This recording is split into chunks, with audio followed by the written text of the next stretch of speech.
Nagsisimula ang kwento sa isang nakaputing tao na nakatago sa ibabaw ng bubong ng isang kastilyo, naghihintay na mapatay ang lahat ng ilaw upang makapasok at putulin ang kanyang target.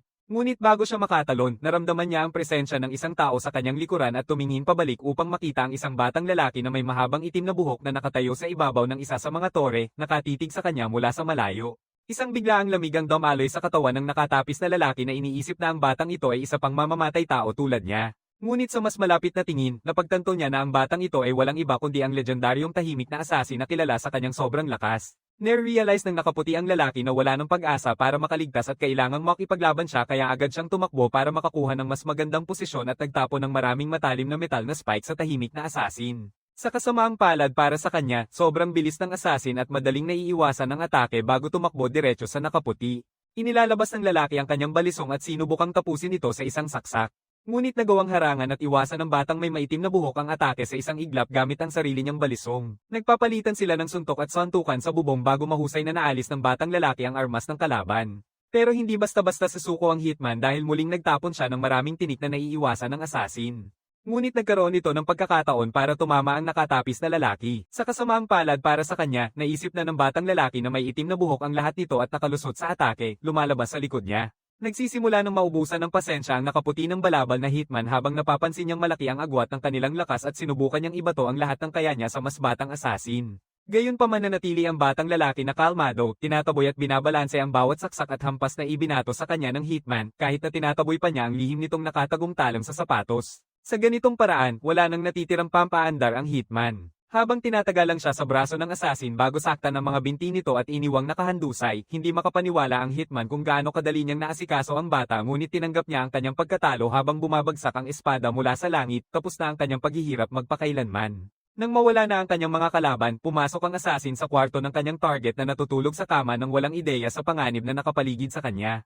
Muling pinapalakas niya ang kanyang loob at itinutulak ang kanyang balisong para saksakin ang target, tinatapos ang kanyang misyon. Noong nakaraan, isang mapanganib na mamamatay tao si Akira mula Japan, isang normal na binatang nag-iisa na pumapasok sa high school at mas gustong mag-isa, nagbabasa ng manga sa kanyang telepono. Karamihan sa kanyang mga kaklase ay hindi siya pinapansin, ngunit isang araw na puno ng kapalaran, isang biglaang pagbiyak sa kanilang realidad ang nangyari at siya kasama ang lahat ng kanyang kaklase ay naipadala sa isang ganap na ibang mundo sa gitna ng isang korte. Natatakot silang lahat, nagtatanong kung panaginip lang ito o isang uri ng biro nang dumating ang isang matandang mangkukulam sa pamamagitan ng pinto na nagsasabing nais makipag-usap ng maharlikang Mashestad sa kanila. Walang sa kanila ang nakakaintindi kung ano ang nangyayari. Habang iniisip ng iba na isang uri ng party ng kasuutan, pumasok agad ang hari kasama ang prinsesa sa silid at tinanggap sila sa bagong mundo kung saan tinawag sila ng isang espesyal na ritual ng mahika. Agad na nagsimula ang hari, sinasabi na siya ang pinuno ng pinakamalaking kaharian ng tao na kasalukuyang nanganganib sa isang pag-atake mula sa mga demonyo. Sinasabi niya na tanging isang bayani mula sa ibang mundo ang may tunay na kapangyarihang talunin ang Demon Lord ng isang beses at magpakailanpaman, kung hindi ay mapapahamak silang lahat sa kamatayan at pagkawasak. Pagkatapos ay umusad ang mangkukulam, sinasabi na kailangan nilang hanapin kung sino ang tunay na bayani at iniutos sa lahat na magpatuloy at ilagay ang kanilang mga kamay sa mahiwagang kristal isa-isa. Isa sa mga masayang batang lalaki ang nauuna, inilalagay ang kanyang kamay sa kristal ngunit lumalabas na ang kanyang status ay isang tagapagsanay ng hayop lamang. Mukhang nadismaya siya, ngunit sinabihan siya ng mangkukulam na huwag mag-alala dahil mayroon pa rin siyang mga estadistika na lampas sa abot ng isang karaniwang tao. Isa-isang natutuklasan ng mga estudyante ang kanilang estado, habang ang iba ay nagiging mga mangkukulam, mga kabalyero, at ang iba naman ay nagiging mga tagapagpagaling. Ngunit napapansin ni Akira na may kakaibang nangyayari dahil lahat ay may panimulang stats na 180, samantalang ang kanyang stats bilang isang mamamatay ay 1,800 na, 10 beses nito. Sa wakas, ang susunod na batang lalaki na si Sato ay lumapit sa kristal na bola at napag-alamang siya ang hero sa kanilang lahat na may panimulang stats na 1,000. Pinagbati siya ng matandang mangkukulam na sinabing ang mga panimulang stats ng bawat tao ay nakasil sa maximum na 500, ngunit dahil siya ay isang bayani, doble ang kanyang stats.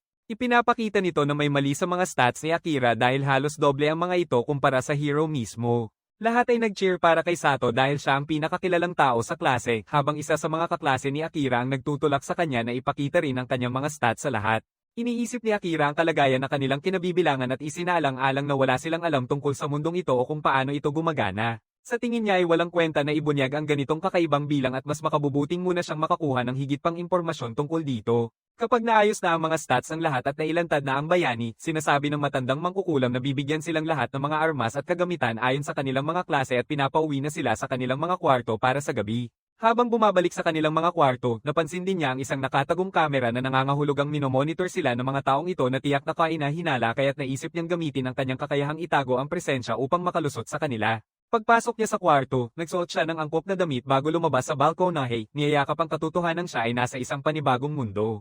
Dahil dito, naisip niya na dapat na niyang simulan ang pagkuha ng mas maraming impormasyon at sa isang hakbang o dalawa ay akyat siya sa pader hanggang sa tuktok ng kastilyo nang hindi napapagod.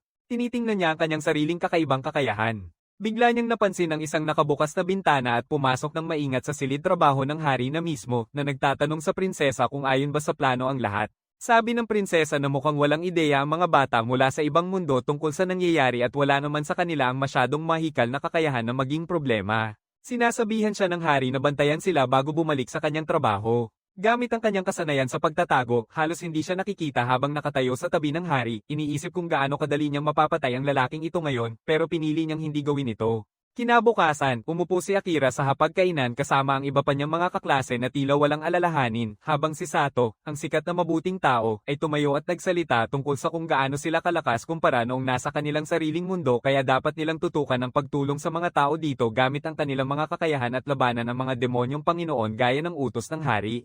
Lahat sa klase ay sumang-ayon sa isang hanggal na plano habang iniisip ni Akira kung dapat na niyang ibunyag ang kanyang natuklasan dahil akala ng mga hanggal na ito na kaalyado nila ang hari at ang prinsesa. Pagkatapos ng almusal, nagtipon-tipon ang mga estudyante sa training ground kung saan ipinakilala ni Seren, ang Panginoon na komandante ng hukbong pangkingsa, ang kanyang sarili at sinabing dahil sila ay mga baguhan, tutulungan niya silang mag-ensayo upang sa loob ng isang buwan ay makapasok sila sa isang dungeon at subukan ang kanilang mga kakayahan.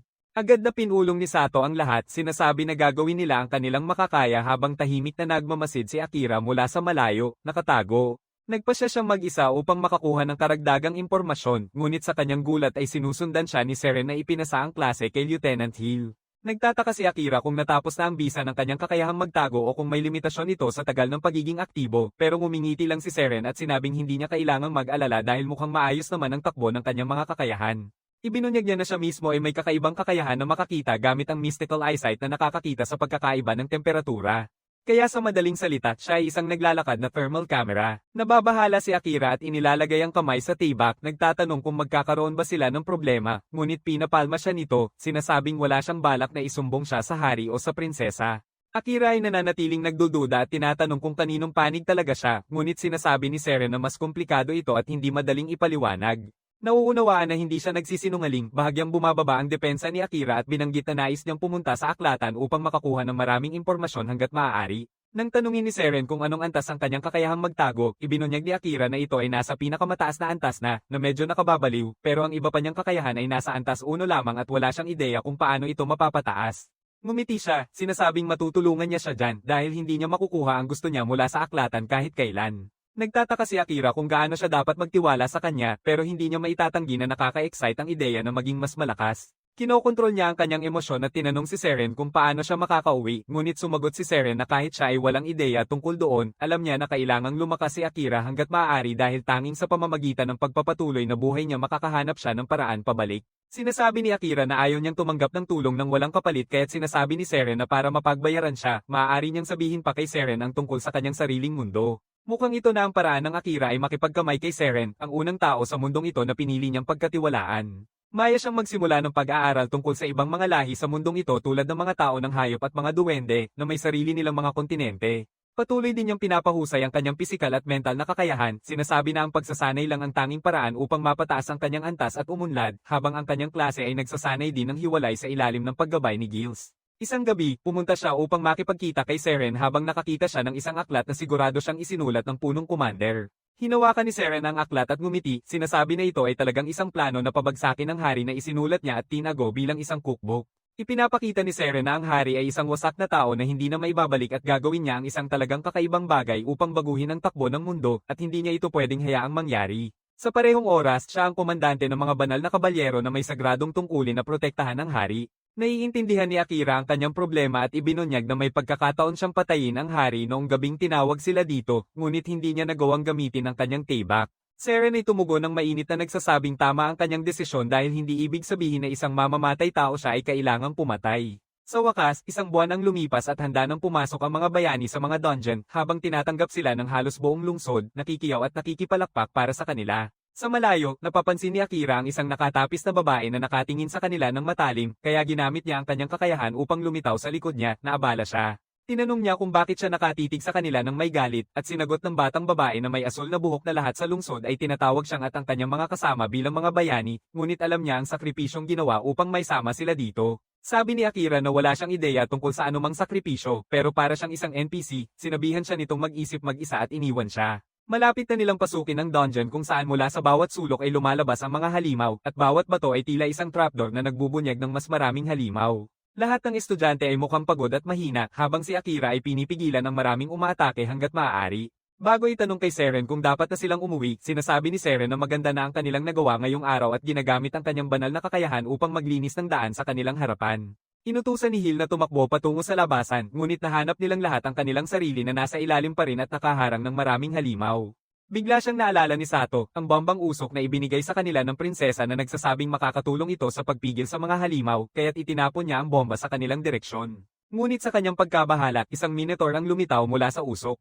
Dumating si Hill sa lugar, nagulat nang makita ang isang minotaur sa itaas na palapag habang inaasahan nilang nasa mas malalim na bahagi ng dungeon. Agad na sumugod si Akira, umiwas sa tama, tumalon sa ibabaw ng minotaur, tinusok siya sa ulo, ngunit sa kanyang gulat, pumutok ang kanyang balisong sa maliliit na piraso, napilitan siyang umatras. Si Sato ay nananatili sa lupa, masyadong mahina upang itaas ang kanyang espada, ngunit sinabihan siya ni Akira na magpahinga muna dahil siya ang dapat na maging bayani na magpapalaya sa Demon Lord. Dumarating si Commander Seren sa lugar na pagtanto kung gaano kalala ang kanilang kalagayan ng imungkahi ni Akira na gamitin niya ang kanyang espesyal na kakayahan at iwan na ang natitira sa kanya. Seren nagsasabi na maaaring delikado ito, ngunit nang makita niya ang determinasyon sa mga mata ni Akira, nagpasya siyang ituloy at i-cast ang spell. Agad na, isang malaking kidlat ang tumama sa Minotaur habang nakapwesto si Akira sa likuran nito, handang tumama. Inilalabas ni Akira ang kanyang anino at nagpapadala ng matutulis na tinik na gawa sa purong dilim papunta sa Minotaur na naguguluhan pa rin sa kidlat ni Seren. Gayunpaman, nakawala rin ito mula sa pagkakaipit at tinutukan si Akira, hindi alam na naipasa na niya ang kanyang spell.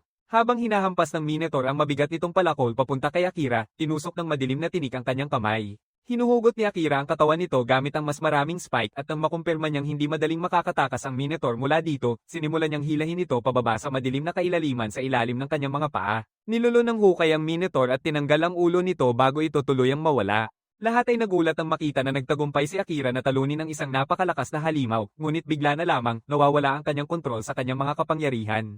Lahat ay nagpapanik habang sinusubukan niyang ibalik ang mga anino na tinik pero sa kabutihang palad, si Seren ang umakyat upang tulungan siyang mapakalma. Salamat sa kanyang gabay, nagawang mapanatili ni Akira ang kontrol sa kanyang kapangyarihan, pinapatay ang kanyang anino na mahika. Pakiramdam niya ay swerte siyang buhay pa siya at sinasabi ni Seren na talagang nalampasan niya ang kanyang mga inaasahan ngayon. Pagkatapos nilang makabalik mula sa dungeon, nagpapasalamat si Seren sa pagtulong ni Akira na iligtas ang buhay ng lahat pero hindi niya nararamdaman na karapat-dapat siya sa lahat ng papuri. Sabi niya na kung wala si Seren na susuporta sa kanya, hindi niya malalampasan ang Minotaur, lalo na't hindi pa niya magamit ng maayos ang Shadow Magic noong training.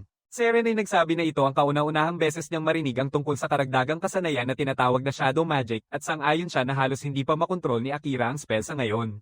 Pinapayuhan niya siyang mag-ingat sa paggamit nito sa susunod at pagkatapos ay nagpasya siyang ibigay sa kanya ang isang samurai sword na unang hinubog mismo ng unang bayani.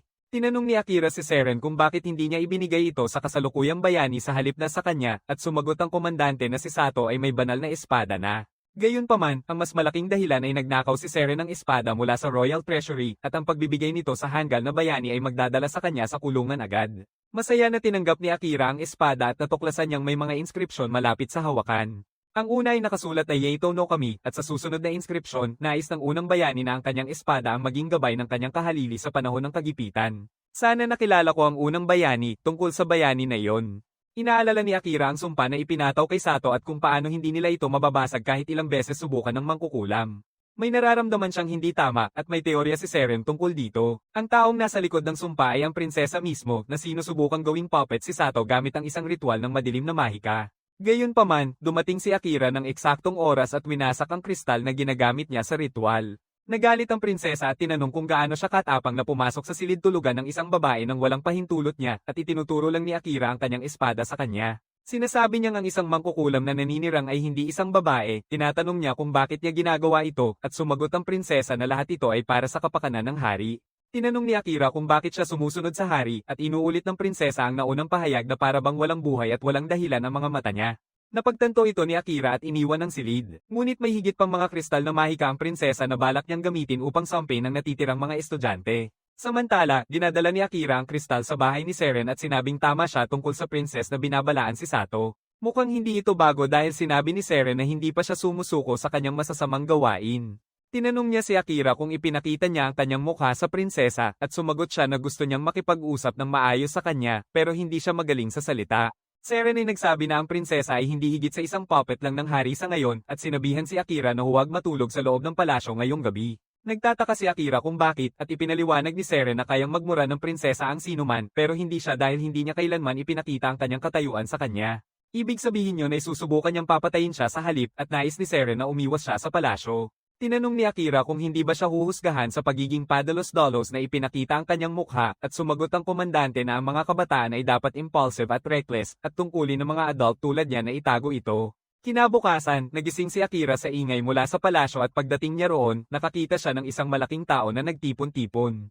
Napapansin niya na naalis na si Sato sa sumpa at nagtatanong kung ano ang nangyayari dito. Sato ay nagsasabi na patay na si Seren at hindi makapaniwala si Akira sa balitang iyon. Tumakbo siya sa gitna ng tao upang makita ang bangkay ni Seren na nakahandusay sa sahig na may patalim sa kanyang puso. Nanghihinayang si Akira sa pagkawala ng kanyang tanging kaibigan sa mundong ito pero sinasabi ng mga kaklase niya na tumigil na siya sa pag-arte dahil naniniwala silang siya ang pumatay. Sinasabi nilang kabilang sa kanya ang kutsilyong ginamit sa pagpatay kay Seren at pinaalalahanan ni Akira sila na nabasag ang kanyang kutsilyo noong nakipaglaban siya sa Minotaur. Ngunit walang gustong makinig sa kanya at sinisisi siya nilang mapagkakatiwalaan at kainahinala simula nang dumating silang lahat dito.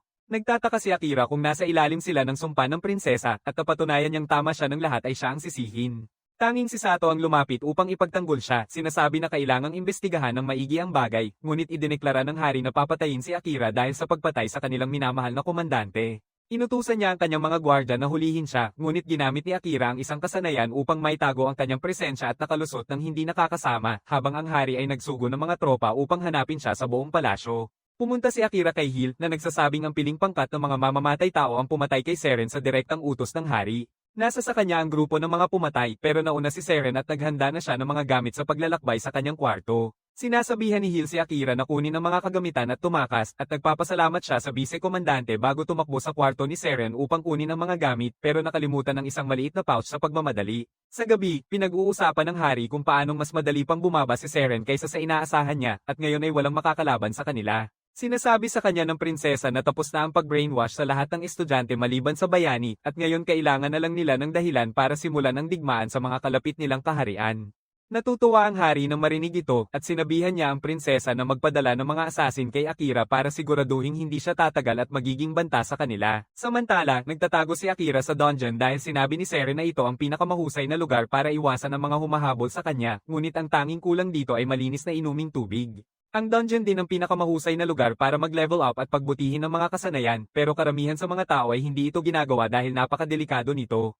Pinayuhan ni Seren si Akira na kahit ang kanyang kakayahang itago ang presensya ay hindi siya mapoprotektahan mula sa mga high-level na halimaw na may napakiting na pandama, ngunit kung makakatulong siya ng husto sa pag-level up, magagawa niyang burahin ang kanyang amoy at temperatura ng katawan upang lokohin halos sino man. Sumusunod sa kanyang mga salita, nagsimula ng pumasok ng mas malalim si Akira sa dungeon. Habang nakikipaglaban sa mga makapangyarihang halimaw tulad ng mga apoy na aso na sumasabog kapag namatay, naaalala ni Akira na minsang sinabi ni Seren tungkol sa espesyal na kasanayan na natatanggap ng lahat pagdating sa Antas 100 at kung paano nito sila pinapalakas ng husto. Pagkatalo sa mga boss ng dungeon ang pinakamabilis na paraan para makakuha ng mas maraming karanasan, ngunit ito rin ay isang laban sa buhay o kamatayan na hindi niya pwedeng takasan kapag nagsimula na. Determinado si Akira na maging malakas agad sa kahit anong paraan, pagkatapos niyang talunin ang mga Flamehounds, pumasok siya sa silid ng boss kung saan naghihintay ang isang dambuhalang demonyong leon. Agad na nagsimula ang halimaw na leon sa pag-atake at umiwas si Akira sa lahat, ngunit hindi niya napansin na ang buntot ng halimaw ay isang ahas na makalalabas ng lason. Dahil sa pagkabigla sa venom, tinusok siya ng monster gamit ang kanyang kuko. Naiisip ni Akira na swerte siya na buhay pa siya ngayon pero hindi pa siya susuko habang itinatapon siya ng leon palayo.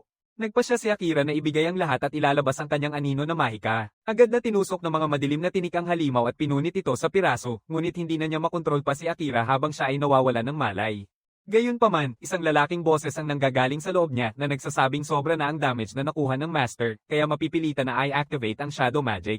Mabilis na lumalapit ang anino sa kanyang katawan at pumasok sa mode ng paggaling gamit ang mana na nakaimbak sa kanyang shadow magic upang pagalingin ang kanyang mga sugat. Sa palasyo, sinasabi ni Sato sa kanyang mga kaklase na dapat na silang umalis para talunin ang Demon Lord ngayon, ngunit sinasabi sa kanya ng karamihan na hindi pa ito ang tamang panahon dahil kamamatay lang ng Knight Commander. Sato ay giniit na kailangan na nilang magsimula ngayon o baka maging huli na, pero karamihan sa mga estudyante ay nasa ilalim ng sumpa at sinasabi nilang walang silbi ito. Sato ay nagdeklara na siya lang mag-isa kung ganoon, ngunit sa kabutihang palad, may ilan na handang sumama sa kanya. Hindi maintindihan ni Sato kung bakit nila pipiliing sundan siya kahit cursed na sila, pero tiwala sila na nalagpasan na nila ang kanilang sumpa. Sinasabi ng mangkukulam na nakapagpapaliwanag siya ng pagkakaiba sa pagitan ng mga binigyan ng sumpa at ng mga normal, at sigurado siyang lahat dito ay walang sumpa. Ang matangkad na mandirigmang si Asahi ang nagsabing siya ang may pakanan nito na bahagyang naaalala niyang pumutol siya ng ilang kakaibang kristal sa isang hindi kilalang kwarto. Hindi niya maalala kung paano siya nakarating doon o kung paano niya nakuha ang isang samurai sword, pero simula noon, iilan lang sa mga estudyante ang walang sumpa. Lumalabas, si Hill ang siyang nagpasimula nito. Ang kanyang mungkahi sa kasanayan ay mas makapangyarihan kaysa sa anumang sumpa pagdating sa pagpapagawa sa kanyang target na gawin ng isang simpleng gawain. Masaya siyang nakatulong siya kahit pa kaunti sa mga estudyante dahil iyon ang huling utos ni Seren at ngayon ay maaari na lamang niyang hangarin ang kanilang tagumpay sa kanilang paglalakbay. Samantala, iniisip ni Asahi na kailangan nilang makipagtulungan kay Akira sa lalong madaling panahon dahil siya lang ang nakakaalam ng katotohanan nung lahat sila ay na-curse. Naalala niya ang panahon mula sa totoong mundo nang makita si Akira na nagtatrabaho bilang isang part-time sa isang riles. Inutusan ni Akira na itago ito sa iba dahil ayaw niyang malaman ng kanyang mga kaklase at ng kanyang maliit na kapatid tungkol sa kanyang trabaho at walang naging problema si Asahi tungkol dito. Nang nagsimula silang pag-usapan ng kanilang mga kapatid na babae, nalaman nilang mag-best friends ang mga babae at nagbigay ito sa kanila ng dahilan para maging magkaayos. Sa loob ng dungeon, nagising si Akira na nananaginip din tungkol sa insidente at naisip niya kung ligtas kaya si Asahi. Bigla niyang napansin na mas gumanda ang pakiramdam ng kanyang katawan kaysa sa inaasahan at binuksan ang kanyang status upang makita na tumaas ang kanyang mga stats at bumalik sa buong HP. Hindi lang yon, tumaas pa ang antas ng kanyang shadow magic skill kahit isang beses lang niya itong nagamit at hindi niya maintindihan kung paano nangyari lahat yon. Ngunit wala siyang oras na mag-isip tungkol dito at nagpa siya na magpatuloy pa sa mas malalim na bahagi ng dungeon. Mabilis siyang nakarating sa ika-75 palapag ng dungeon at agad siyang inatake ng isang slime monster. Nagulat si Akira nang makita ang slime sa mas mababang palapag at agad niya itong pinutol at sa gulat, isang magandang elf ang bumaba mula sa mga labi ng halimaw. Nalilito si Akira dito at nagpasya siyang gamitin ang kasanayang tinatawag na World Eye na hindi pa niya nagkaroon ng pagkakataong subukan dati. Nang gamitin niya ang kasanayan, nakakita siya ng maraming nakakatakot na bagay na halos magpabalik sa kanya, pero pinutol niya ang kasanayan bago pa man ito makapagpuno sa kanyang isipan ng bagong impormasyon. Bigla namang nagising si Amelia, ang dalagang elf, at tinanong siya ni Akira kung ayos lang siya. Sabi niya ay ayos lang siya, pero hindi siya nagtitiwala kay Akira dahil nakita niya kanina ang kanyang status at napansin na bumaba ang HP niya sa 2% lang. Alam din niya na may kakayahan ding World Eye si Amelia at nagamit na niya ito sa kanya. Tatawag siya sa pangalan niya at tinatanong kung ano ang lugar na ito at sinasabi niya na ito ay isang dungeon kung saan siya nagtatangkang mag-level up. Pagkatapos ay sinimulan niyang turuan siya tungkol sa hindi magandang asal ang mag-SPS sa estado ng ibang tao, ngunit bigla siyang bumagsak sa kanyang mga braso. Natuklasan ni Akira na may lagnat siya, kaya dinala niya siya sa ika-69 na palapag upang magpagaling. Nagulat si Amelia nang siya ay magising, ngunit sinabihan siya ni Akira na uminom ng tubig upang mapanatili siyang hydrated. Binibigyan niya siya ng lugaw upang kainin pagkatapos yun, at tinanong niya kung bakit dinala niya siya mula sa ikapantay na palapag hanggang sa ika-79 na palapag. Sabi ni Akira na ito ang pinakamalapit na palapag na may pinagkukunan ng tubig, at pagkatapos ay hinihiling niya sa kanya na magpahinga muna. Nagpapasalamat siya sa kanya sa pagliligtas sa kanya, ngunit ipinahayag niya na siya ay isang prinsesa, ngunit hindi talaga interesado si Akira tungkol doon. Di nagtagal, ganap nang gumaling si Amelia at sumama kay Akira sa kanyang paglalakbay nang marating nila ang ika-80 palapag ng dungeon. Ginagamit niya ang kanyang mahika ng gravity upang tulungan siya sa laban, ngunit hindi talaga siya masaya na sumunod ito sa kanya sa panganib. Sinasabi ni Amelia na sasama siya sa parehong daan at buong kumpiyansa niyang idinidiin na siya ay sapat ng malakas upang alagaan ang sarili niya. Wala nang magagawa si Akira kundi isama na siya ngayon at agad. Pumasok sila sa silid ng boss kung saan natagpuan nila ang isang nakakatakot na dragon na handang pumatay ng sinumang pumasok. Agad na huminga ang dragon ng asul na apoy papunta sa kanila, ngunit nakaiwas sila nito. Ninakaw ni Akira ang kanyang presensya habang pinipigilan ni Amelia ang dragon gamit ang kanyang mahika ng grabidad, binibigyan siya ng pagkakataong sumugod. Gayunpaman, nakita siya ng dragon kahit na nakamaskara siya at tinulak siya nito palayo. Sinigaw ni Amelia si Akira na nakikita siya ng dragon sa pamamagitan ng kanyang mana at hinihiling sa kanya na pagsamahin ito sa mana sa paligid. Hindi pa natutunan ni Akira kung paano gawin yon, kaya't pinili niyang makipaglaban gaya ng dati.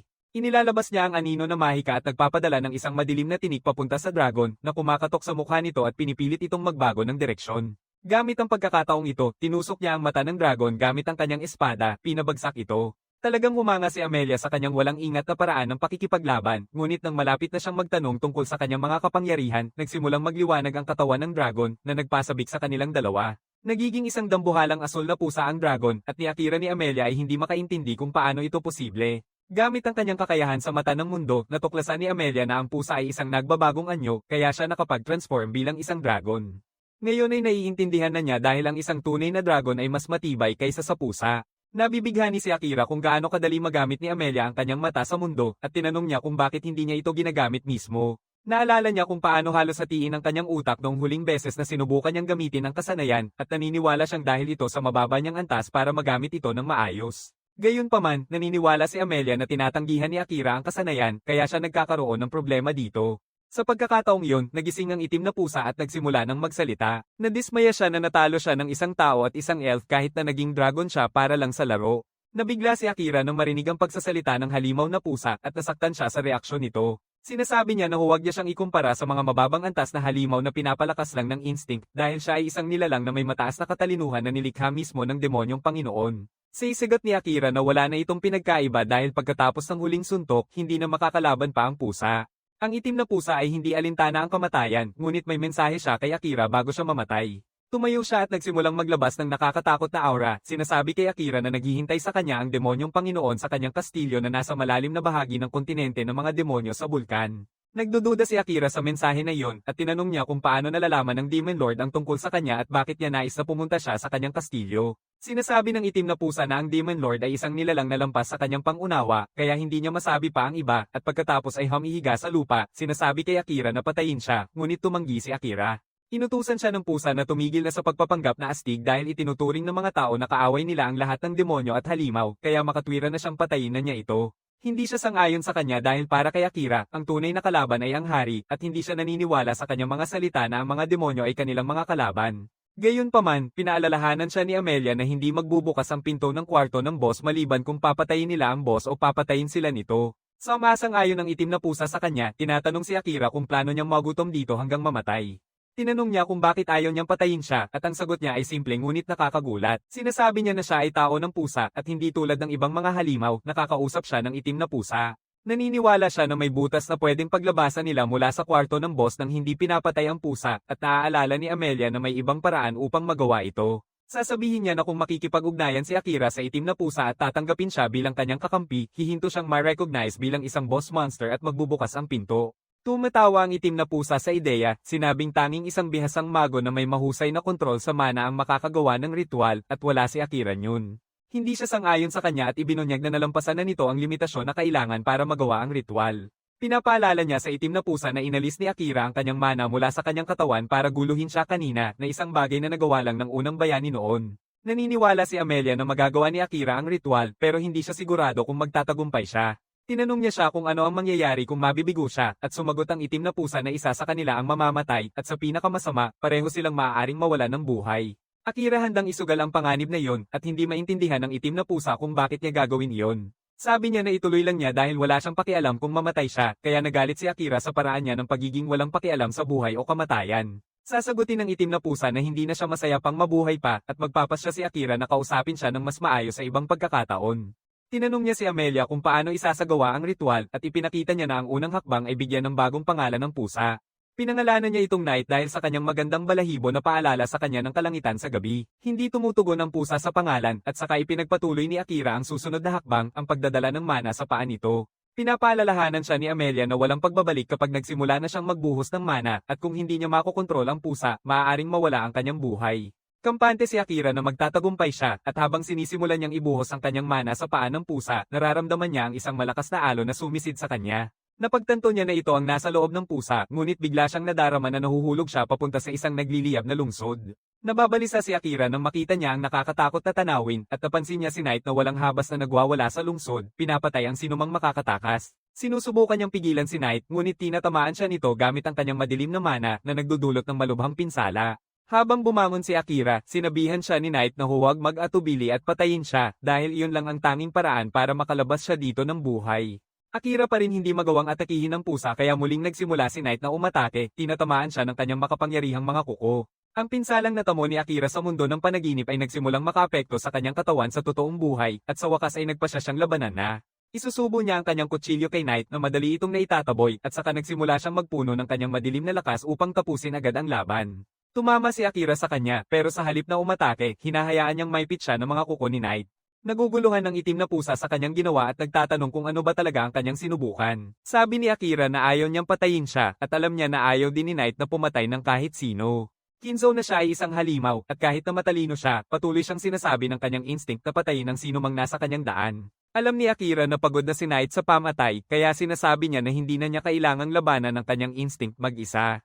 Hinawakan niya ang kanyang mga kuko, nangangakong aalagaan siya at titiyakin na hindi na niya kailangang gawin pa ito muli. Dahan-dahang nagsisimula ng mawala ang mundo ng panaginip, at habang nagtitiwala si Knight sa kanya, naging isang normal na pusa siya at nakahanap ng kapanatagan sa mga bisig ni Akira.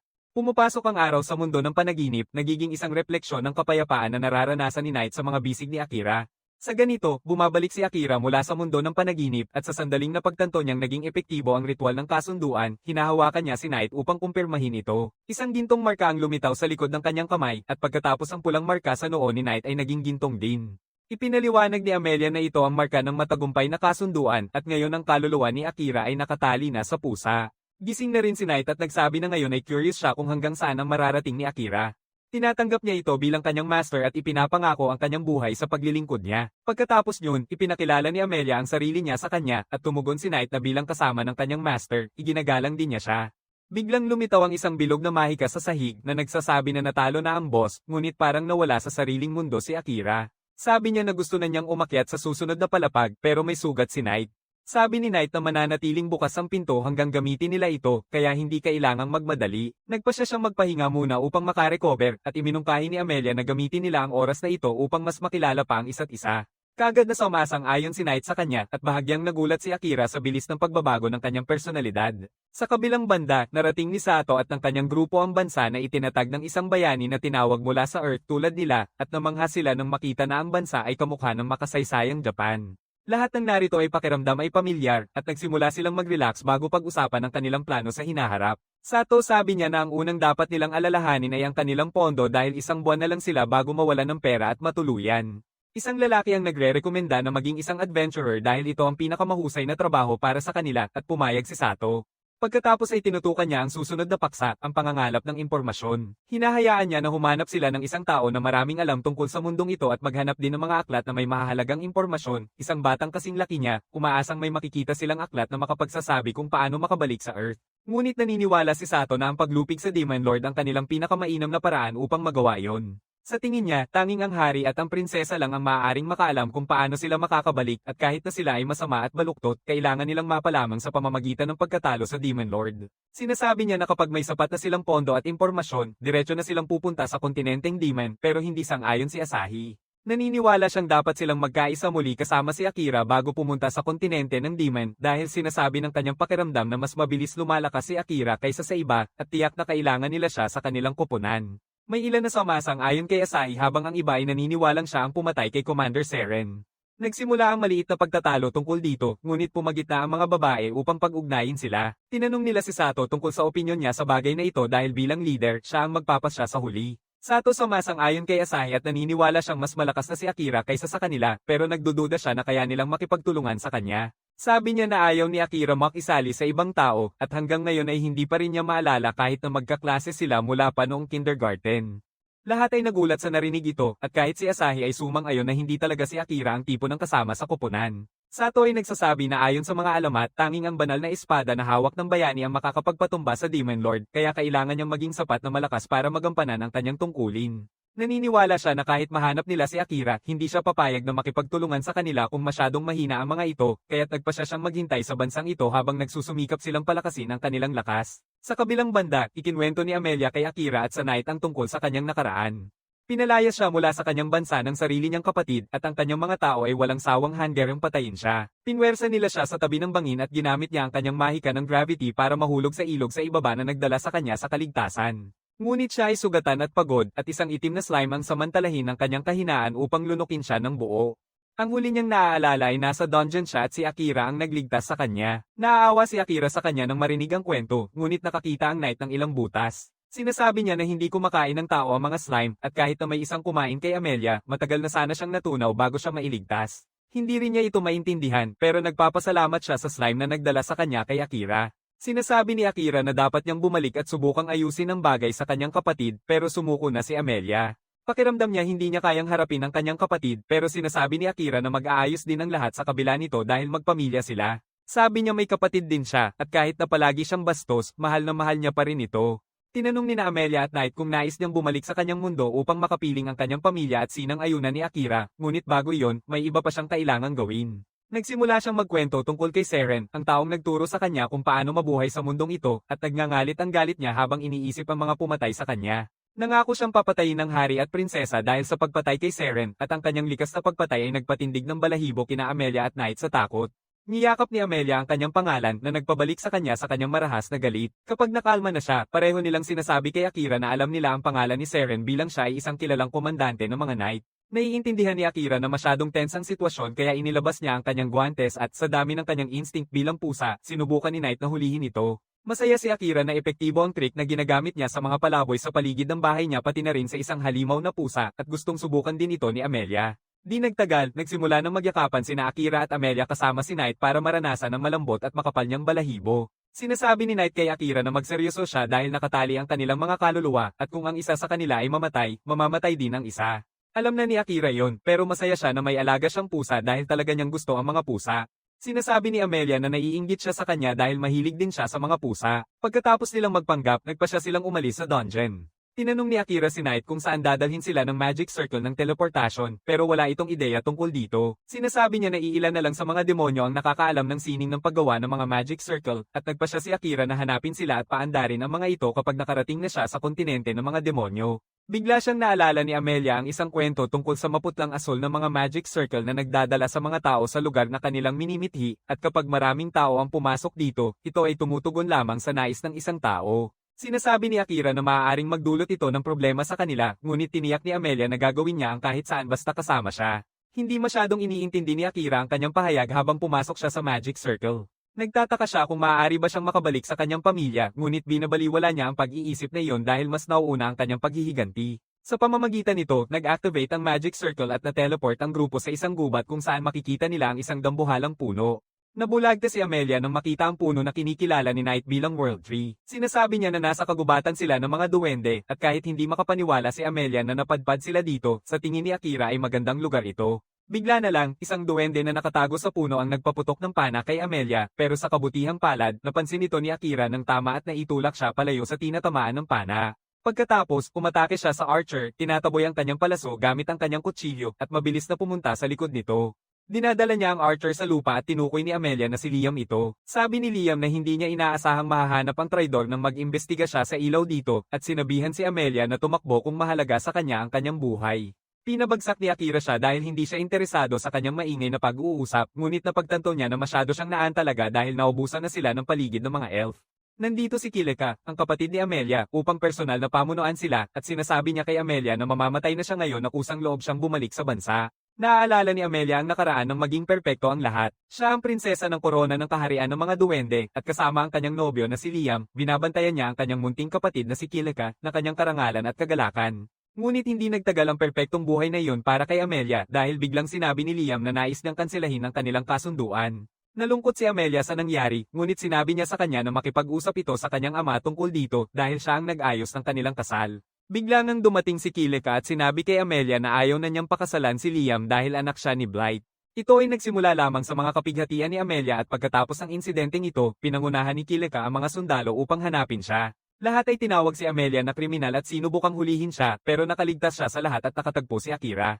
Ngayon, nakakaramdam siya ng kaba habang nakatayo sa harap ng kanyang munting kapatid. Humihingi siya kay Kilika na huwag siyang atakihin at nangakong aalis siya agad ng bansa, ngunit walang balak si Kilika na palayain siya sa pagkakataong ito. Patuloy niyang pinagpapalaya si Nervious na Amelia hanggang sa tumayo si Akira at sinabing tumahimik siya sa hanggan niyang bibig. Sino ba siya at bakit siya tumutulong sa isang kriminal, at sinasabi ni Akira na siya lang ang kanyang palakaibigan na mamamatay tao na nakipagkaibigan sa kanyang kapatid ilang araw na ang nakalipas. Tinanong niya si Kilika kung ano ang eksaktong ginawa ni Amelia para tratuhin siyang parang kriminal at binaba niya ang takip sa braso upang ipakita ang pinsalang dulot ng lason dito. Nagulat si Akira nang makita ito at sinasabi ni Kilika na binigay sa kanya ni Amelia ang isang laso na nakalagay bilang gamot panggamot at ito ang kanyang krimen. Lahat ay nagsimula ng mamuhi kay Amelia dahil sa pagiging malupit na babae at siya ay bumubulong na talagang binigyan niya siya ng gamot pampagaling. Tinanong ni Kilika kung inaakusahan ba niya siya na sadyang sakta ng sarili para lang maparetangan siya at nanahimik si Amelia. Pagkatapos ay lumapit si Kilika kay Akira, nagpapasalamat sa kanya sa pagbabalik ng isang wanted na kriminal sa kanilang bansa at sa sandaling siya ay nakalapit na, ginamit niya ang kanyang espesyal na kakayahan upang ma-mesmerize siya. Na-late na si Amelia para ipaalam kay Akira tungkol dito dahil tapos na ang spell ni Kilika. Tiwala siya na nahulog na rin si Akira sa kanyang panlilinlang at naiwan si Amelia na walang makakatulong sa kanya. Biglang sumigaw si Amelia kay Kilika na bawiin ang kanyang mahika kay Akira at humingi ng paumanhin sa kanya dahil siya lang ang may karapatang magpasya kung ano ang nais niyang gawin. Nabigla si Kilika sa sinabi nito dahil hindi pa niya nakikita si Amelia na tumutol, ngunit biglang sinabihan ni Akira ang dalawang babae na mag-relax. Sabi niya na hindi naapektuhan ng mesmerize na kakayahan siya at natuwa si Amelia habang nagulat si Kilika. Sinasabi ng kabalyero na ang mga spell na pangontrol ng isipan ay hindi epektibo sa mga taong mas mataas ang antas kaysa sa nagcast nito, at totoo ito para kina Kilika at Akira. Ang prinsesa ng mga elf ay tumatangging maniwala na may maaaring mas maging mas malakas sa kanya. Sasabihin ni Akira na tatanggapin niya na mas mahina siya kaysa sa kanya matapos nitong aminin na nilaso niya ang sarili upang isisi kay Amelia. Nainis si Kilika at utos niya sa mga sundalo na patayin si Akira na handang gamitin ang kanyang anino na mahika para pabagsakin silang lahat. Sa kabutihang palad, dumating ang hari sa oras na iyon at iniutos sa lahat ng sundalo na ibaba ang kanilang mga sandata. Nagulat si Kilika nang makita siya dahil akala niya ay nasa isang mahabang biyahe siya sa negosyo. Tinanong siya ng elf na hari kung ano ang nangyayari dito at sinabihan siya ng isang sundalo na ginahasa ni Amelia si Kilika. Ngunit pinutol niya ito at hiniling sa kanyang anak na sumagot sa tanong. Tumigil si Kilika habang sinasabi ng mga sundalong nasa ilalim niya na wala siyang ginawang mali. Agad na naisip ng hari na na-mesmerize niya si Kilika at inutusan siyang agad na bawiin ang spell. Ayaw niyang magsalita kaya sinasabi ng hari na paparusahan siya ni tatay niya mamaya dahil sa pagiging masamang bata. Pagkatapos ay lumipat siya kay Akira, humihingi ng paumanhin sa kanya para sa ginawa ni Kilika. Pagkatapos ay sinabihan niya si Akira na agad na umalis dahil hindi pinapayagan ng ibang lahi sa kaharian ng mga engkanto. Sinasabi ni Amelia sa hari na niligtas siya ni Akira mula sa panganib at tinulungan siyang makauwi pero wala siyang pakialam doon. Nagalit si Amelia sa kanya at sinabing sasama siya kay Akira sa ganitong kaso dahil ayaw niyang manatili sa makitid na bansa niya. Nabubuwisit ang hari nang marinig ito at sinabihan si Amelia na tigilan na ang akala na malaya siyang gawin ang lahat ng nais niya. Sinasabi niya na siya ang magiging hinaharap na pinuno ng kanilang kaharian at mananatili siya dito upang alagaan ito. Natatakot si Amelia pero sinasabi ni Akira sa kanyang ama na walang ibang may karapatang gumawa ng desisyon sa buhay niya at handa siyang makipaglaban sa sinumang magtatangkang agawin ang kanyang mga karapatan. Bigla namang bumalik sa kanyang katinoan si Liam at nang malaman na napaatras ni Akira ang isa sa kanilang mga pinakamahusay na mandirigma, nagpasya siyang bigyan siya ng pagkakataon. Hinamon niya si Akira sa isang laban na nakataya ang karapatan ni Amelia at pinili si Kilika bilang kanyang kinatawan.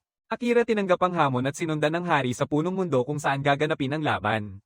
Humingi si Amelia ng paumanhin sa pagdadala sa kanya sa gulo na ito pero sagot niya ay pinili niya itong gawin ng sarili. Pagkatapos ay tinanong niya siya tungkol sa buong usapin ng anak ng Blight at ipinaliwanag ni Amelia na kapag ang isang anak mula sa kambal ay hindi kahawig ng kanilang mga magulang, tinatawag itong anak ng Blight na magdadala ng malaking kapahamakan sa kanilang bansa.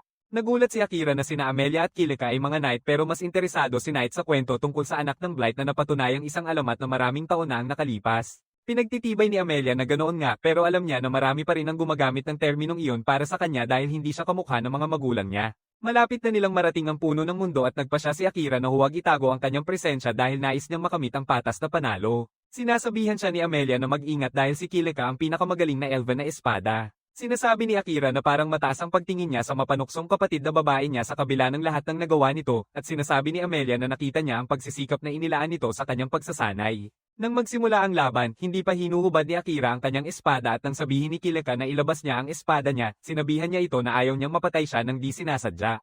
Iniisip ni Kilika na madali niyang mananalo at mababawi ang tiwala ng kanyang ama pero hindi man lang siya pinapansin ni Akira. Sa halip, nagpapasalamat siya kay Amelia dahil sa galit nito para sa kanya kanina at nagsimulang mapula ang kanyang mukha. Sa ganitong paraan, sinalubong ng hari ang simula ng laban at agad na umatake si Kilika kay Akira. Nagsimula siyang mag-swing ng kanyang espada ng tumpak ngunit mas mabilis siya kaysa sa kanya at madaling naiiwasan ng mga atake niya. Nakikita niya na siya ay talagang malakas at mabilis para sa isang elf ngunit hindi pa rin niya mapantayan ang kanyang kakayahan.